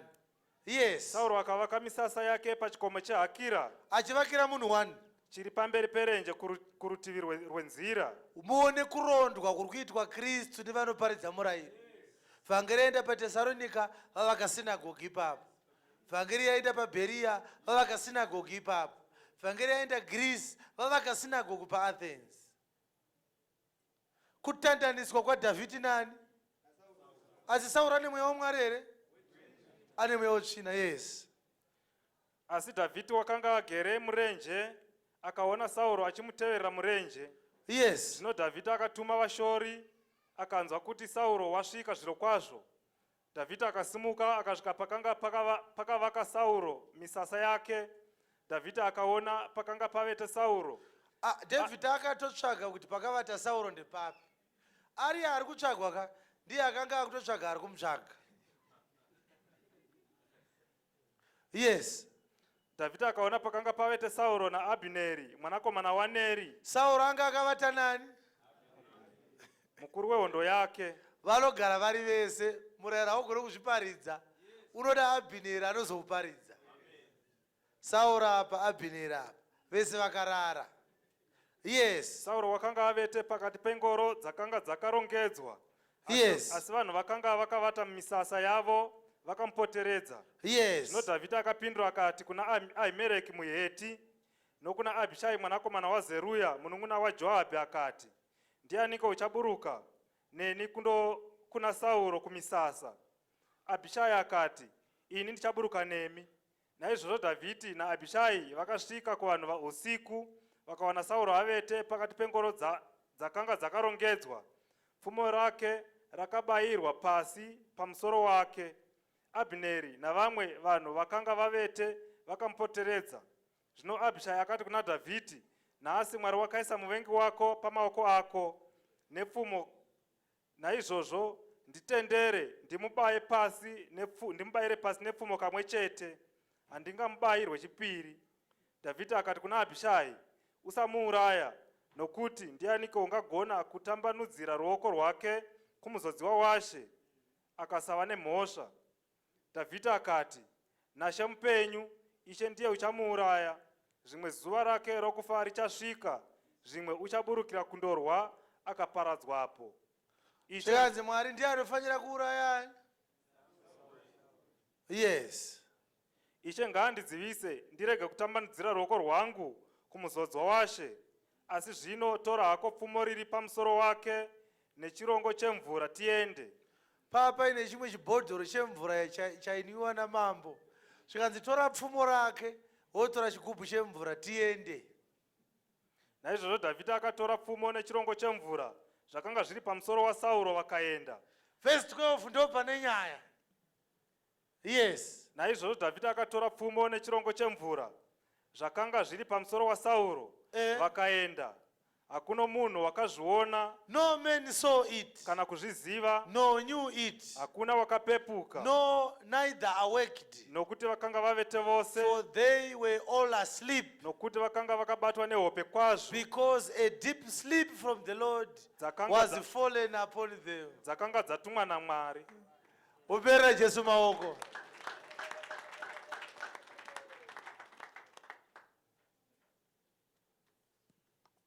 Saka muri kuona zvatorerwa Sauro. Atorerwa pfumo raanda kubayisa Dhavhidhi naro. Atorerwa chigubhu chemvura. Nyamba mvura ndo iri kutsanangurwa pa7 dzaJohani. Ichinzi kana paine ane nyota ngaauye kuna anwe. Zvikanzi waitaura zvemweya waizopiwa vanotenda.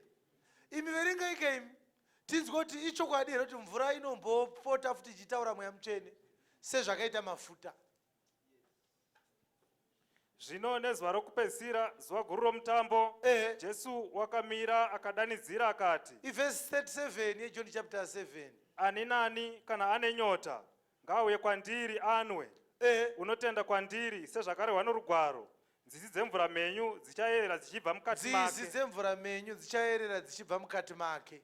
Asi izvi wakareva zvomweya aitaura zvaHoly Spirit waizopiwa avo vaitenda kwaari, waizopiwa vaitenda kwaari, nokuti mweya wakanga usati wavapo, mweya wakanga usati wapiwa, nokuti Jesu wakanga asati akudzwa, anga asati akudzwa, asati akutonga, anga asati akubata ushe, akanga asati apuwa zita repamusoro pemazita ose. Saka muri kuona mvura iri kunzi iri kutaura mweya mutsvene. Old Testament mweya mutsvene aipota achita zvekupinda muvanhu achibuda. Ndosaka kari kagubhu kadiki. But Dhavhidhi haizogona kutonga asina kutora kagubhu ikaka. Hallelujah.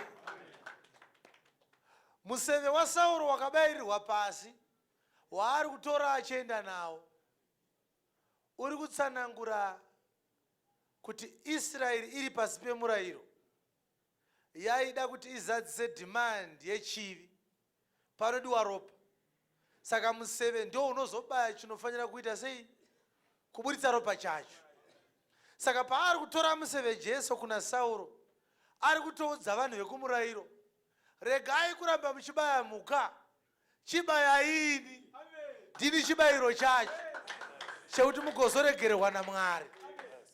Chitarisai muone kuti taati tichifunga kuti Sauro unongori munhu unoda kurara. Ndosaka akatorerwa chigubhu chemvura nepfumo, akasaona kuti papinda vakomana panapa.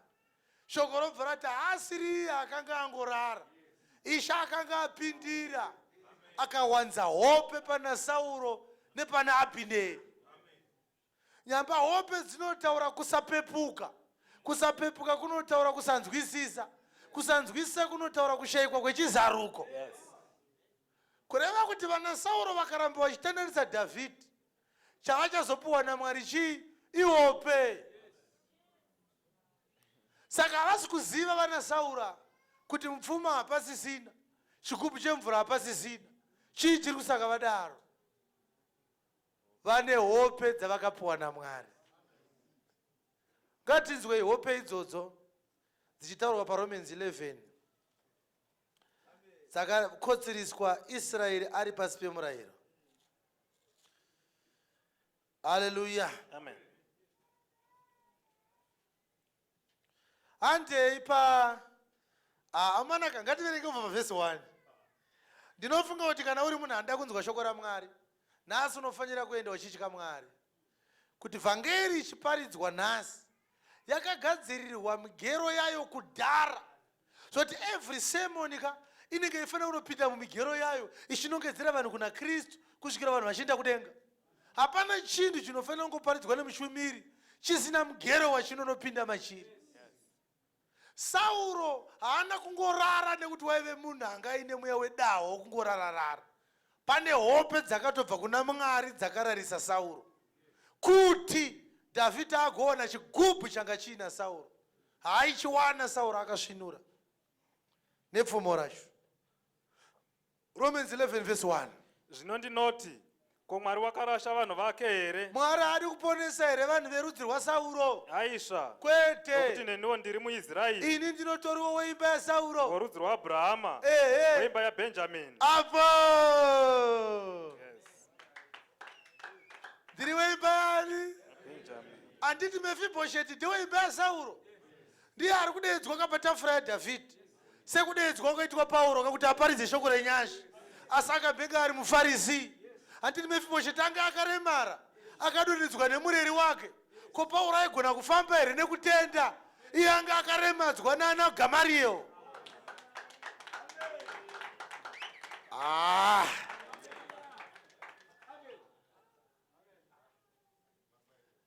Yes. Mwari haana kurasha vanhu vake vaakaziva pakutanga. Ko hamuzivi kuti rugwaro runoti kudini pamashoko aEriya here? Kuti unokumbira kuna Mwari pamusoro pavaIsraeri achiti, Ishe vakauraya vaprofita venyu, vakaputsa aritari dzenyu, ini ndakasiyiwa ndoga, zvino votsvaka kundiuraya. Asi Mwari unopindureiko? Handiti zvanzi zvino votsvaka kundiuraya? Aitaura izvozvo ndiani? NdiElijah handiti? Dhavhidhi havasi kutsvaka kumuuraya here vana Sauro? Yes. Asi Mwari unopindureiko? Unoti, ndakazvisiyira varume vane zviuru zvinomwe vasina kufugamira Bhaari. Zvino saizvozvo nenguva ino variko vakasara vakasanangurwa nenyasha. Zvino kana kusanangurwa kuri kwenyasha hakuzati kuchiri kwamabasa. Kana zvisakadaro nyasha hadzisisiri nyasha. Zvino tichatiko? VaIsraeri havana kuwana zvavakanga vachitsvaka, asi vakasanangurwa ndivo vakazviwana, vamwe vakaomeswa. Visai vakaomeswa. The rest were blinded. Iti vamwe vakapofomadzwa. Vamwe vakapofomadzwa. Verse 8. Sezvazvakanyorwa zvichinzi, Mwari wakavapa mweya wehope, meso kuti varege kuona, nenzeve kuti varege kunzwa. Poita rushaopere Jesu maoko.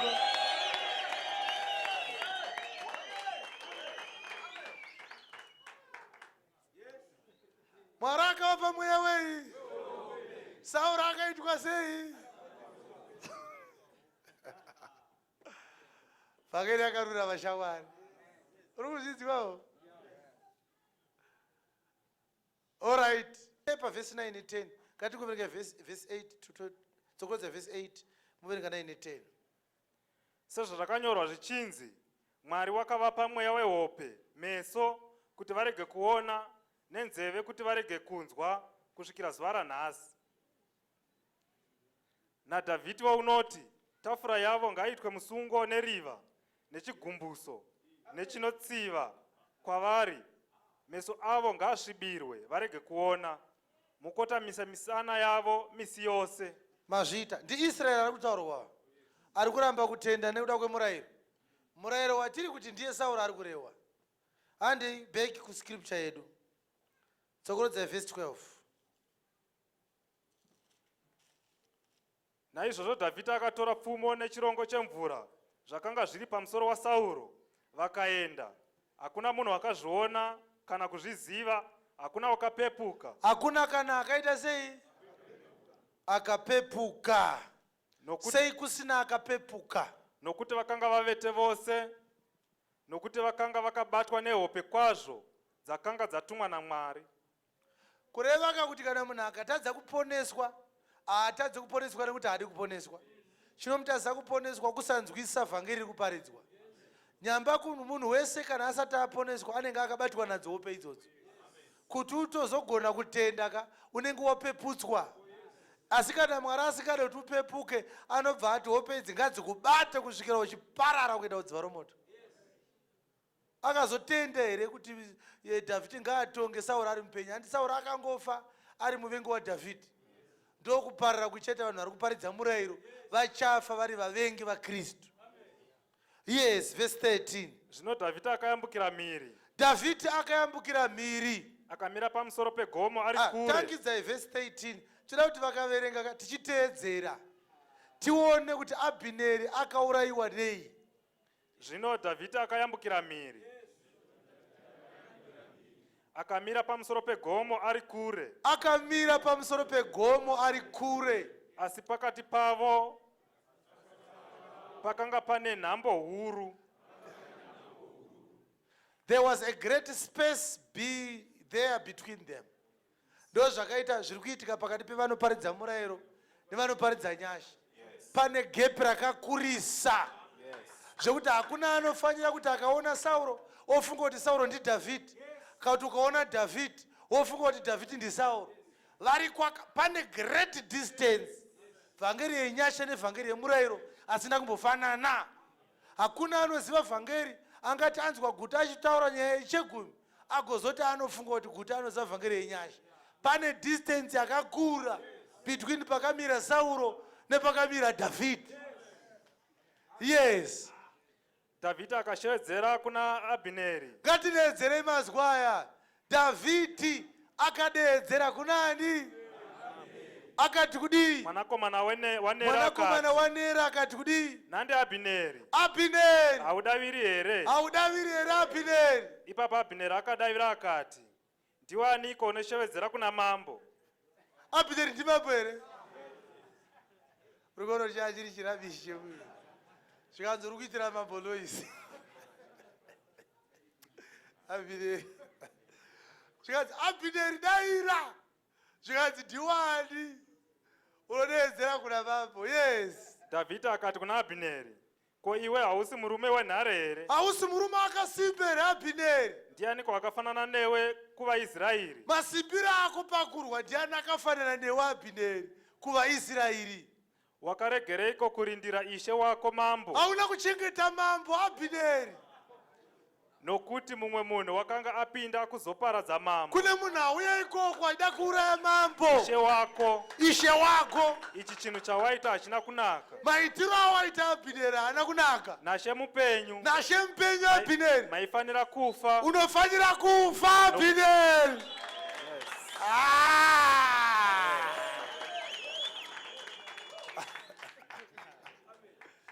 Ngatidzokorodze verse 16. Musati waifanira sezvo kutaura nerechirungu. Rechirungu ratiro, as the Lord liveth, you are worthy to die. Ichi chinhu chawaita hachina kunaka. Nashe mupenyu, unofanira kufa, nokuti hamuna kurinda ishe wenyu muzodzwa washe. Yes. Zvino chitarira pfumo ramambo nechirongo chemvura chakanga chiri pamusoro wake zviripiko. Sauro akaziva inzwi raDhavhidhi akati, ndiro inzwi rako here, mwana wangu Dhavhidhi? Dhavhidhi akati, inzwi rangu, ishe wangu mambo. Akati, ko ishe wangu unoteverereiko muranda wake, nokuti ndakaiteiko? Zvakaipa zviri mandiri ndezvipiko? Naizvozvo zvino ishe wangu mambo, chidonzwai mashoko omuranda wenyu. Kana ari ishe wakakukurudzirai kurwa neni, ngaapiwe chipiriso. Asi kana vari vana vavanhu, ngavave vakatukwa pamberi pashe, nokuti vakandidzinga nhasi kuti ndirege kugara panhaka yashe, vachiti enda undoshumira vamwe vamwari. Muri kuona kuti Dhavhidhi anobva ataura kuti vanhu vese vanotevera Sauro vakatukwa. Yes. Kana paine vanhu vakakufurirai kunditevera, ngavaive vakaita sei? Saka Galatians chapter 3 verse 10 inoti kudii? Inoti kudii? Dhavhidhi uri kuti vanhu vari kukufurirai kunditevera ngava vanhu vakatukwa. Yes. nokuti vose vari vamabasa omurayiro vari pakutukwa, nokuti kwakanyorwa kuchinzi, vakatukwa vose vasingarambiri pazvinhu zvose zvakanyorwa mubhuku yomurayiro kuti vazviite. Verse 20, ngatidzokere kuna Samueri wedu. Naizvozvo zvino ropa rangu ngarirege kuwira pasi kure naShe, nokuti mambo waIsraeri wabuda kuzotsvaka rutata rumwe somunhu unovhima hwari mumakomo. Yes. Ipapo Sauro akati, ndatadza, dzoka hako mwana wangu Dhavhidhi, nokuti handichazokuitiri zvakaipa, nokuti upenyu hwangu hwakanga huchikosha pameso ako nhasi. Tarira, ndaita sebenzi, ndatadza kwazvo. Mazvona. Yes. Mazvona kuti Abhineri achifa, Dhavhidhi anoti wakafa sebenzi. Yes. Sauro anoti ndaita sebenzi. Saka kana Jesu akutonga, Kristu akutonga, Dhavhidhi akutonga, Dhavhidhi azodzwa, murayiro unenge ungoita sebenzi, Abhineri achingofa usebenzi. Saka uchiona kuGaratia 3 inoti vaGaratia vekusafunga ndavakanga vaakuparidza murayiro vachitenda murayiro. Yes. Ipapo Dhavhidhi akapindura akati, tarirai pfumo ramambo, mumwe wamajaya ngaayambukire uno aritore. Ishe unoripira munhu mumwe nomumwe kururama kwake nokutendeka kwake, nokuti Ishe wakakuisai nhasi kwandiri, asi ndakaramba kutambanidzira ruoko rwangu kumuzodziwa waShe. Zvino tarirai, upenyu hwenyu sezvandakahukudza nhasi, saizvozvowo upenyu hwangu ngahukudzwe naShe, iye andirwire pakutambudzika kwangu kwose. Ipapo Sauro akati kuna Dhavhidhi, wakaropafadzwa iwe mwana wangu Dhavhidhi, uchava nesimba uye uchakunda kwazvo. Naizvozvo Dhavhidhi akaenda hake, naSauro akadzokera kumusha kwake. Muri kuona here kuti pese pari kusangana Sauro naDhavhidhi pari kusiya Sauro achitaura mashoko akanaka pamusoro paDhavhidhi. Kana Sauro akundikana kuuraya Dhavhidhi, pari kuzosara paakunzi wakaropafadzwa, uchakunda, uchatonga, Mwari anenge ainewe. Akutaura mazwi iwayo ndiani? NdiSauro. Kureva kuti vanhu vanoparidza murayiro vakasvika pavanokundwa naKristu vaona kuti murayiro wavo haushande, chinozosara padhibheti iyoyo ndechekuti vanhu vachazoziva kuti murayiro haufaniri kuronda rufu rwaKristu. Murayiro unofanira kupupura kunaka kwaKristu. Blessed be thou, my son David, thou shalt both do great things and shalt also prevail. Hallelujah. Amen. Akauraya Abhineri ndiani? Akauraya Abhineri ndiani? NdiDhavhidhi. Dhavhidhi paakazenga akutaura nezvekuti Joabhu aurayirei Abhineri, akanga akanganwa. Akakanganwa kuti ndiye akapronounsa rufu rwaAbhineri musi waakanovhomora chigubhu chaSauro nemunondo kana kuti mupfumo raSauro. Nekuti akati kuna Abhineri, iwewe unofanira kuchengeta upenyu hwamambo. Pane munhu auya ikoko akatora pfumo ramambo nechigubhu chemvura chamambo, iwe wakarara.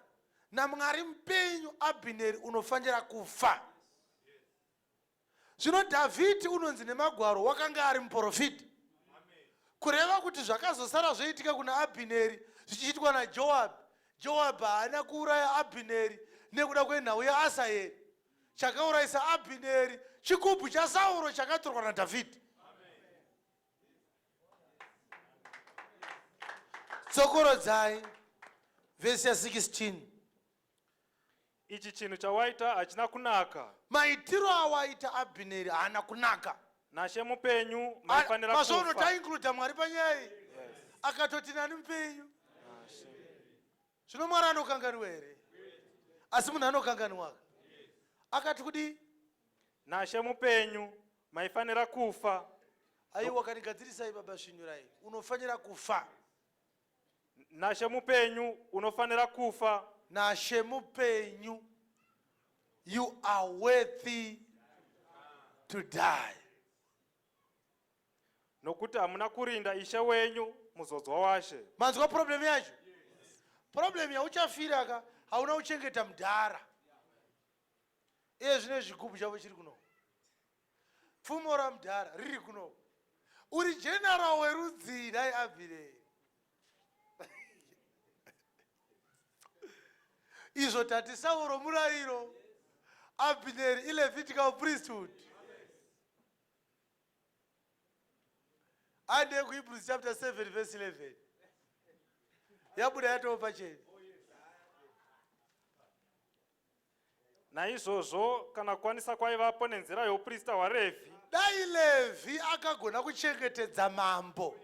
Nekuti kuchengetedza mambo ka murayiro uchipiwa waitsvaka kururama. Kureva kuti mambo zvaari kunzi haana kuchengeteka, ari kunzi chinangwa chamambo hachina kuzadziswa. Vanhu vashayiwa mukururama asi varimo mumurayiro. Murayiro unofanira vanhu kupa vanhu kururama wakutikana. Tangidzai. naizvozvo kana kukwaniswa kwaivapo nenzira youprista hwaRevhi, Dai Sauro akachengeteka mumaoko maAbhineri. nokuti vanhu vakapiwa murayiro nokuda kwawo. Nekuti Abhineri ndiye aichengeta Sauro. Ko mumwe muprista waifanira kuzomuka seiko wegwara raMerikisedheki asinganzi wegwara raAroni? Ko Kristu aizouya, ko Dhavhidhi aizotonga sei uchinzi ndeweimba yaJudha asinganzi unobva kuimba yaLevhi? Yes. Nokuti kana uprista uchishandurwa, Nekuti kana Abhineri achifa, nomurayiro unofanira kuti ushandurwe. Sauro anofanira kufawo zvakare.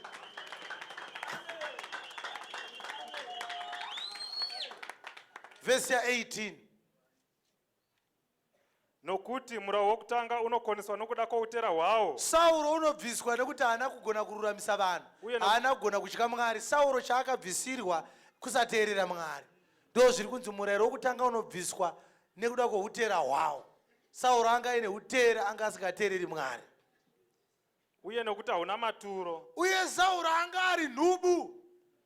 nokuti murayiro hauna kukwanisa chinhu. Hakuna munhu akamboona Sauro achiita zvakarayirwa naMwari. Zvino tariro inopfuura nokunaka ikaiswapo, Dhavhidhi unofadza Mwari akazodzwa. yatinoswedera nayo kuna Mwari. Ndiye wamunogona kutungamirirwa naye pakuteerera Mwari. Uri kuona nhau yacho? Iyi nhau yemurayiro nesungano yenyasha. But yakaitwa personified muvanhu, muna Sauro nemuna Dhavhidhi. But hapana anoshanda ari ega. Jesu une advantage imwe chete. Anoti ndiye doctrine racho, ndiye zvakare muprista wacho. But murayiro hauna kudaro. Unotoda vanhu vaviri vakazvimiririra. Unotoda Sauro woda Abhineri, vagofamba vari vangani? Vari vaviri.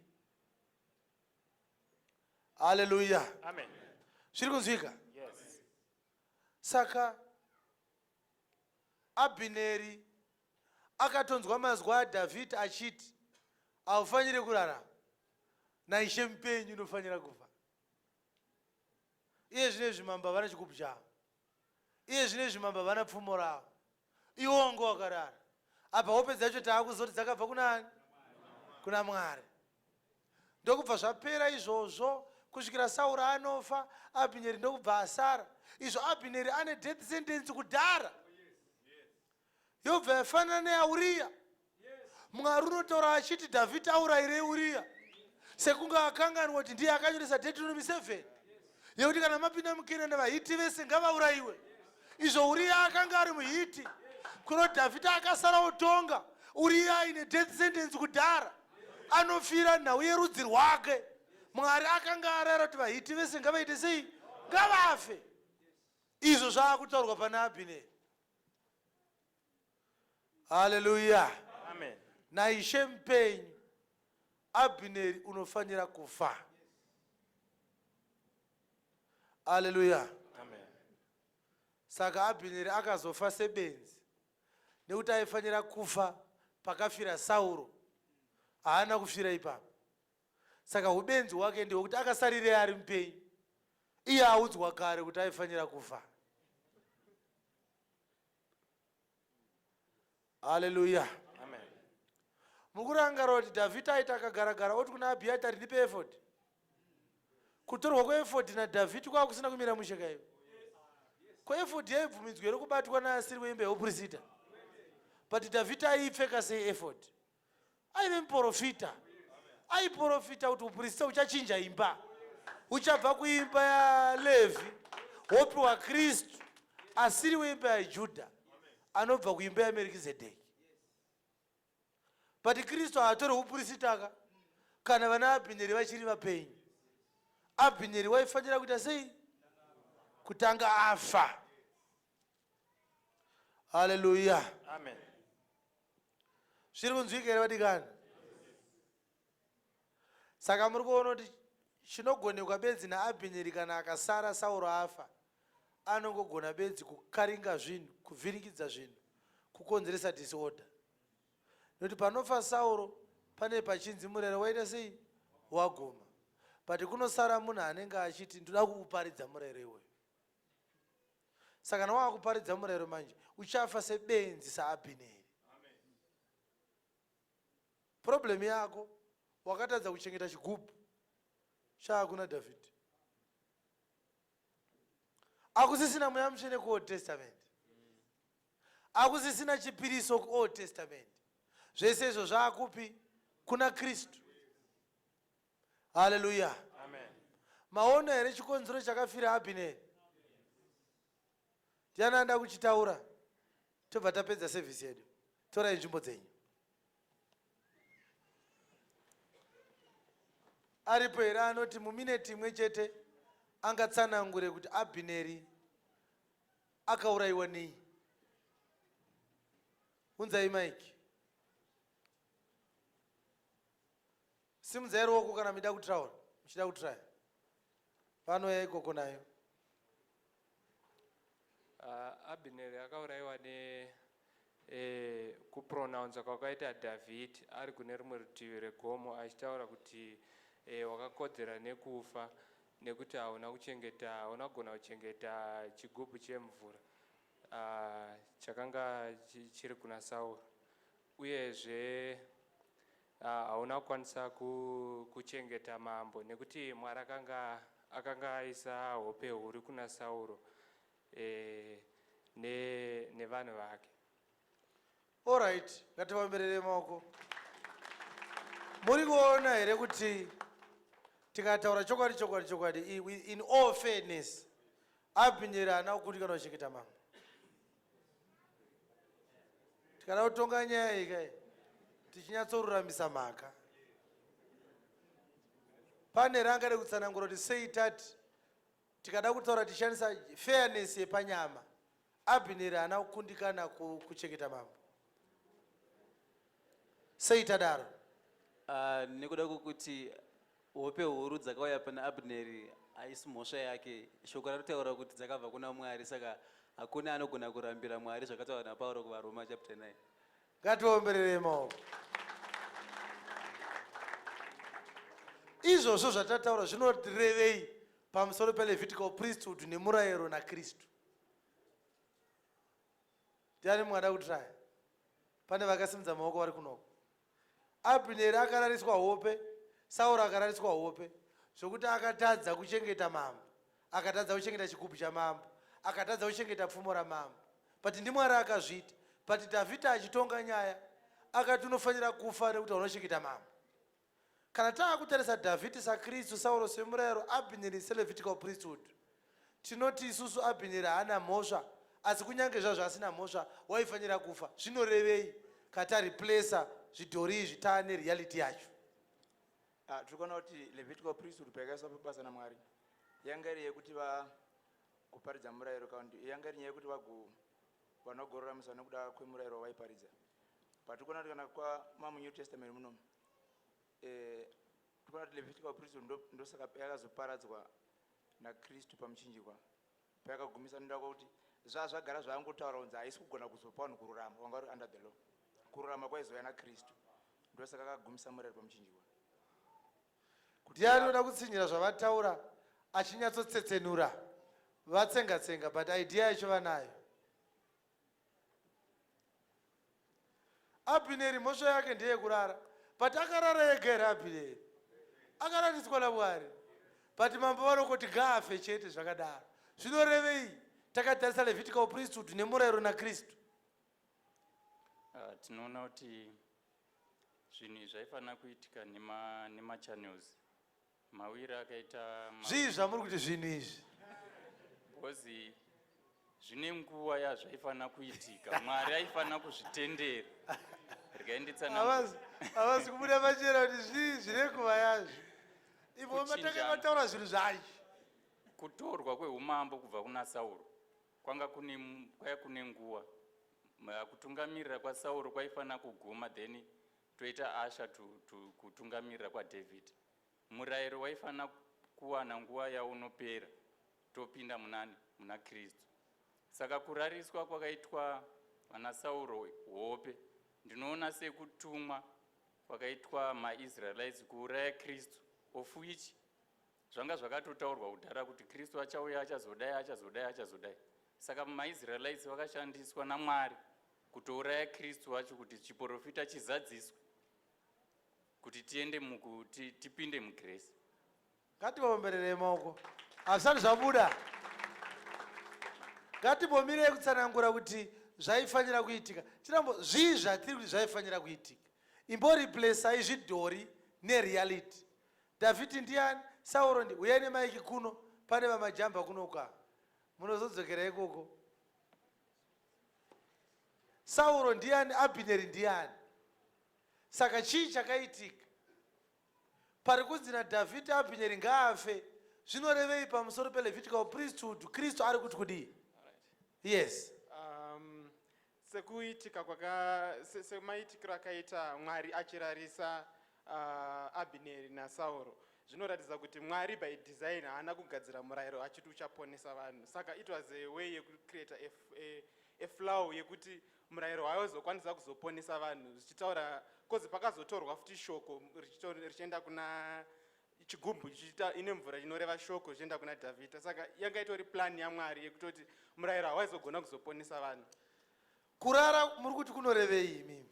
Kurara kunoreva kuti vanhu havaizokwanisa kunzwisisa shoko rechokwadi raMwari, havaizogona kuzarurirwa kuti vazive Kristu, vaone Kristu. Havana kugona kuona Kristu mumurayiro. Ndidzo hope dzavakarariswa.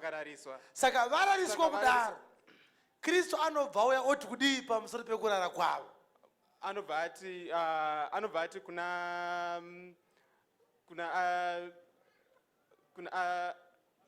Abhineri. Anobva ati kuna Abhineri, naizvozvo nokuti watadza kuchengetedza mambo, naizvozvo iwo unofanira kufa, which means ipapo tobva kuti mureplace Abhineri vanje or replace mambo ipapo. Naizvozvo murayiro watadza kururamisa vanhu kuendesa kuna Mwari, saka naizvozvo murayiro unofanira kuguma. Saka Levhi ndiye ari kunzi, uri kuona Levhi zvawaita? Takakupa murayiro kuti uparidze. Kana waparidza murayiro Levhi, woruramisa vanhu. But wona kurara kwawaita Levhi, hauna kana kupepuka kuti uchengete murayiro vanhu varuramiswe nawo. Saka iwe Levitical priesthood wakuita sei? Wakuguma. Saka Levhi kana achiguma hasi yeSauro ari mupenyu, uye Sauro kana achiguma hasi Abhineri ari mupenyu, because Sauro anoparidzwa naAbhineri, kureva kuti murayiro unoparidzwa neLevitical priesthood. Zvanzwika zvakanaka? Saka pari kunzi naDhavhidhi Abhineri unofanira kufa naishe mupenyu, ari kutoti ndiMwari akazvironga kuti waifanira kurara. Handiti zvanzi ishe ndiye akararisa Abhineri. Dhavhidhi akutaura kuti Abhineri ngaafe, obva ati naishe mupenyu. Abhineri anofanira sei? Kureva kuti Abhineri warariswa kuti ugofa. Verengai vhesi yekupedzisira, Ezekiel chapter 20 verse 25. Tione Mwari achitaura pachena kuti anga achida kuuraya Abhineri kudhara, anga achimushayirira mhosva, ndobva ati ndichamurarisa, ndobva ndazomurayira kurara. Ndakavapawo mitemo yakanga isina kunaka nezvakarayirwa zvavakanga vasingagoni kurarama nazvo, ndikavasvibisa nezvipo zvavo zvavakapinza mumoto, zvose zvinotanga kuzarura chizvaro, kuti ndivaparadze vagoziva kuti ndini Ishe. Tsokorodzai verse 25 mune imwe yacho, mundiudze kuti ne26 Mwari ari kuti kudikwe imi? Ndakavapawo mitemo yakanga isina kunaka. Ndakavapa Sauro akanga asina kunaka, ndakavapa murayiro wakanga usina kunaka. nezvakarayirwa zvavakanga vasingagoni kurarama nazvo. Kuvati chengetai mambo vana Abhineri vakuti kana kuchengeta mambo. Chengetai chigubhu vakuti kana kuchengeta chigubhu. Chengetai pfumo vakuti kana kuchengeta pfumo. Yes. Ndikavasvibisa nezvipo zvavo zvavakapinza mumoto zvose zvinotanga kuzarura chizvaro kuti ndivaparadze vagoziva kuti ndinishe. Kana maura Abhineri moita sei? Zvikanzi Abhineri kana afaka ndobva ndazika kuti ndinani? Ndirishe. Mwari achivapa murayiro aiziva kuti hauna kunaka. Ati mamuzwawo. Ati mutemo wandakapongo kanaka here? Zvikanzi hapana anoruramiswa nawo. Ndida kutozongoti kana vasvibisa nezvipiriso zvavo ndobva ndavaparadza. Mobva mazoziva kuti ndinani? Ndinishe. Umberera Jesu maoko.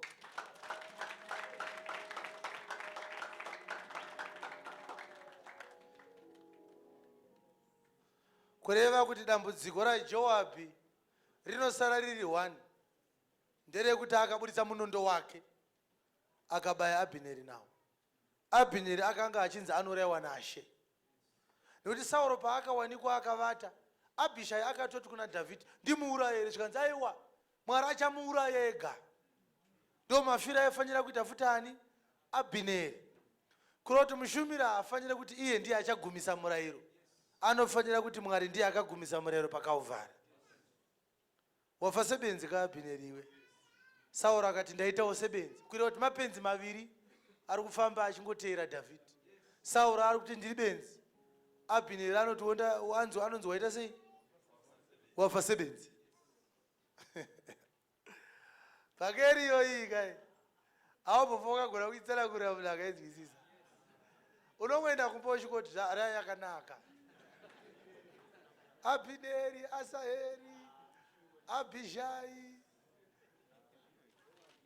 Joabhi, Ishibhosheti, vana vaZeruya.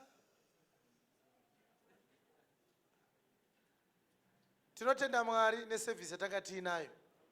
Kana pakati pedu ari paanonzwa kuti shoko iri rabaya mwoyo wake, anoda kuponeswa.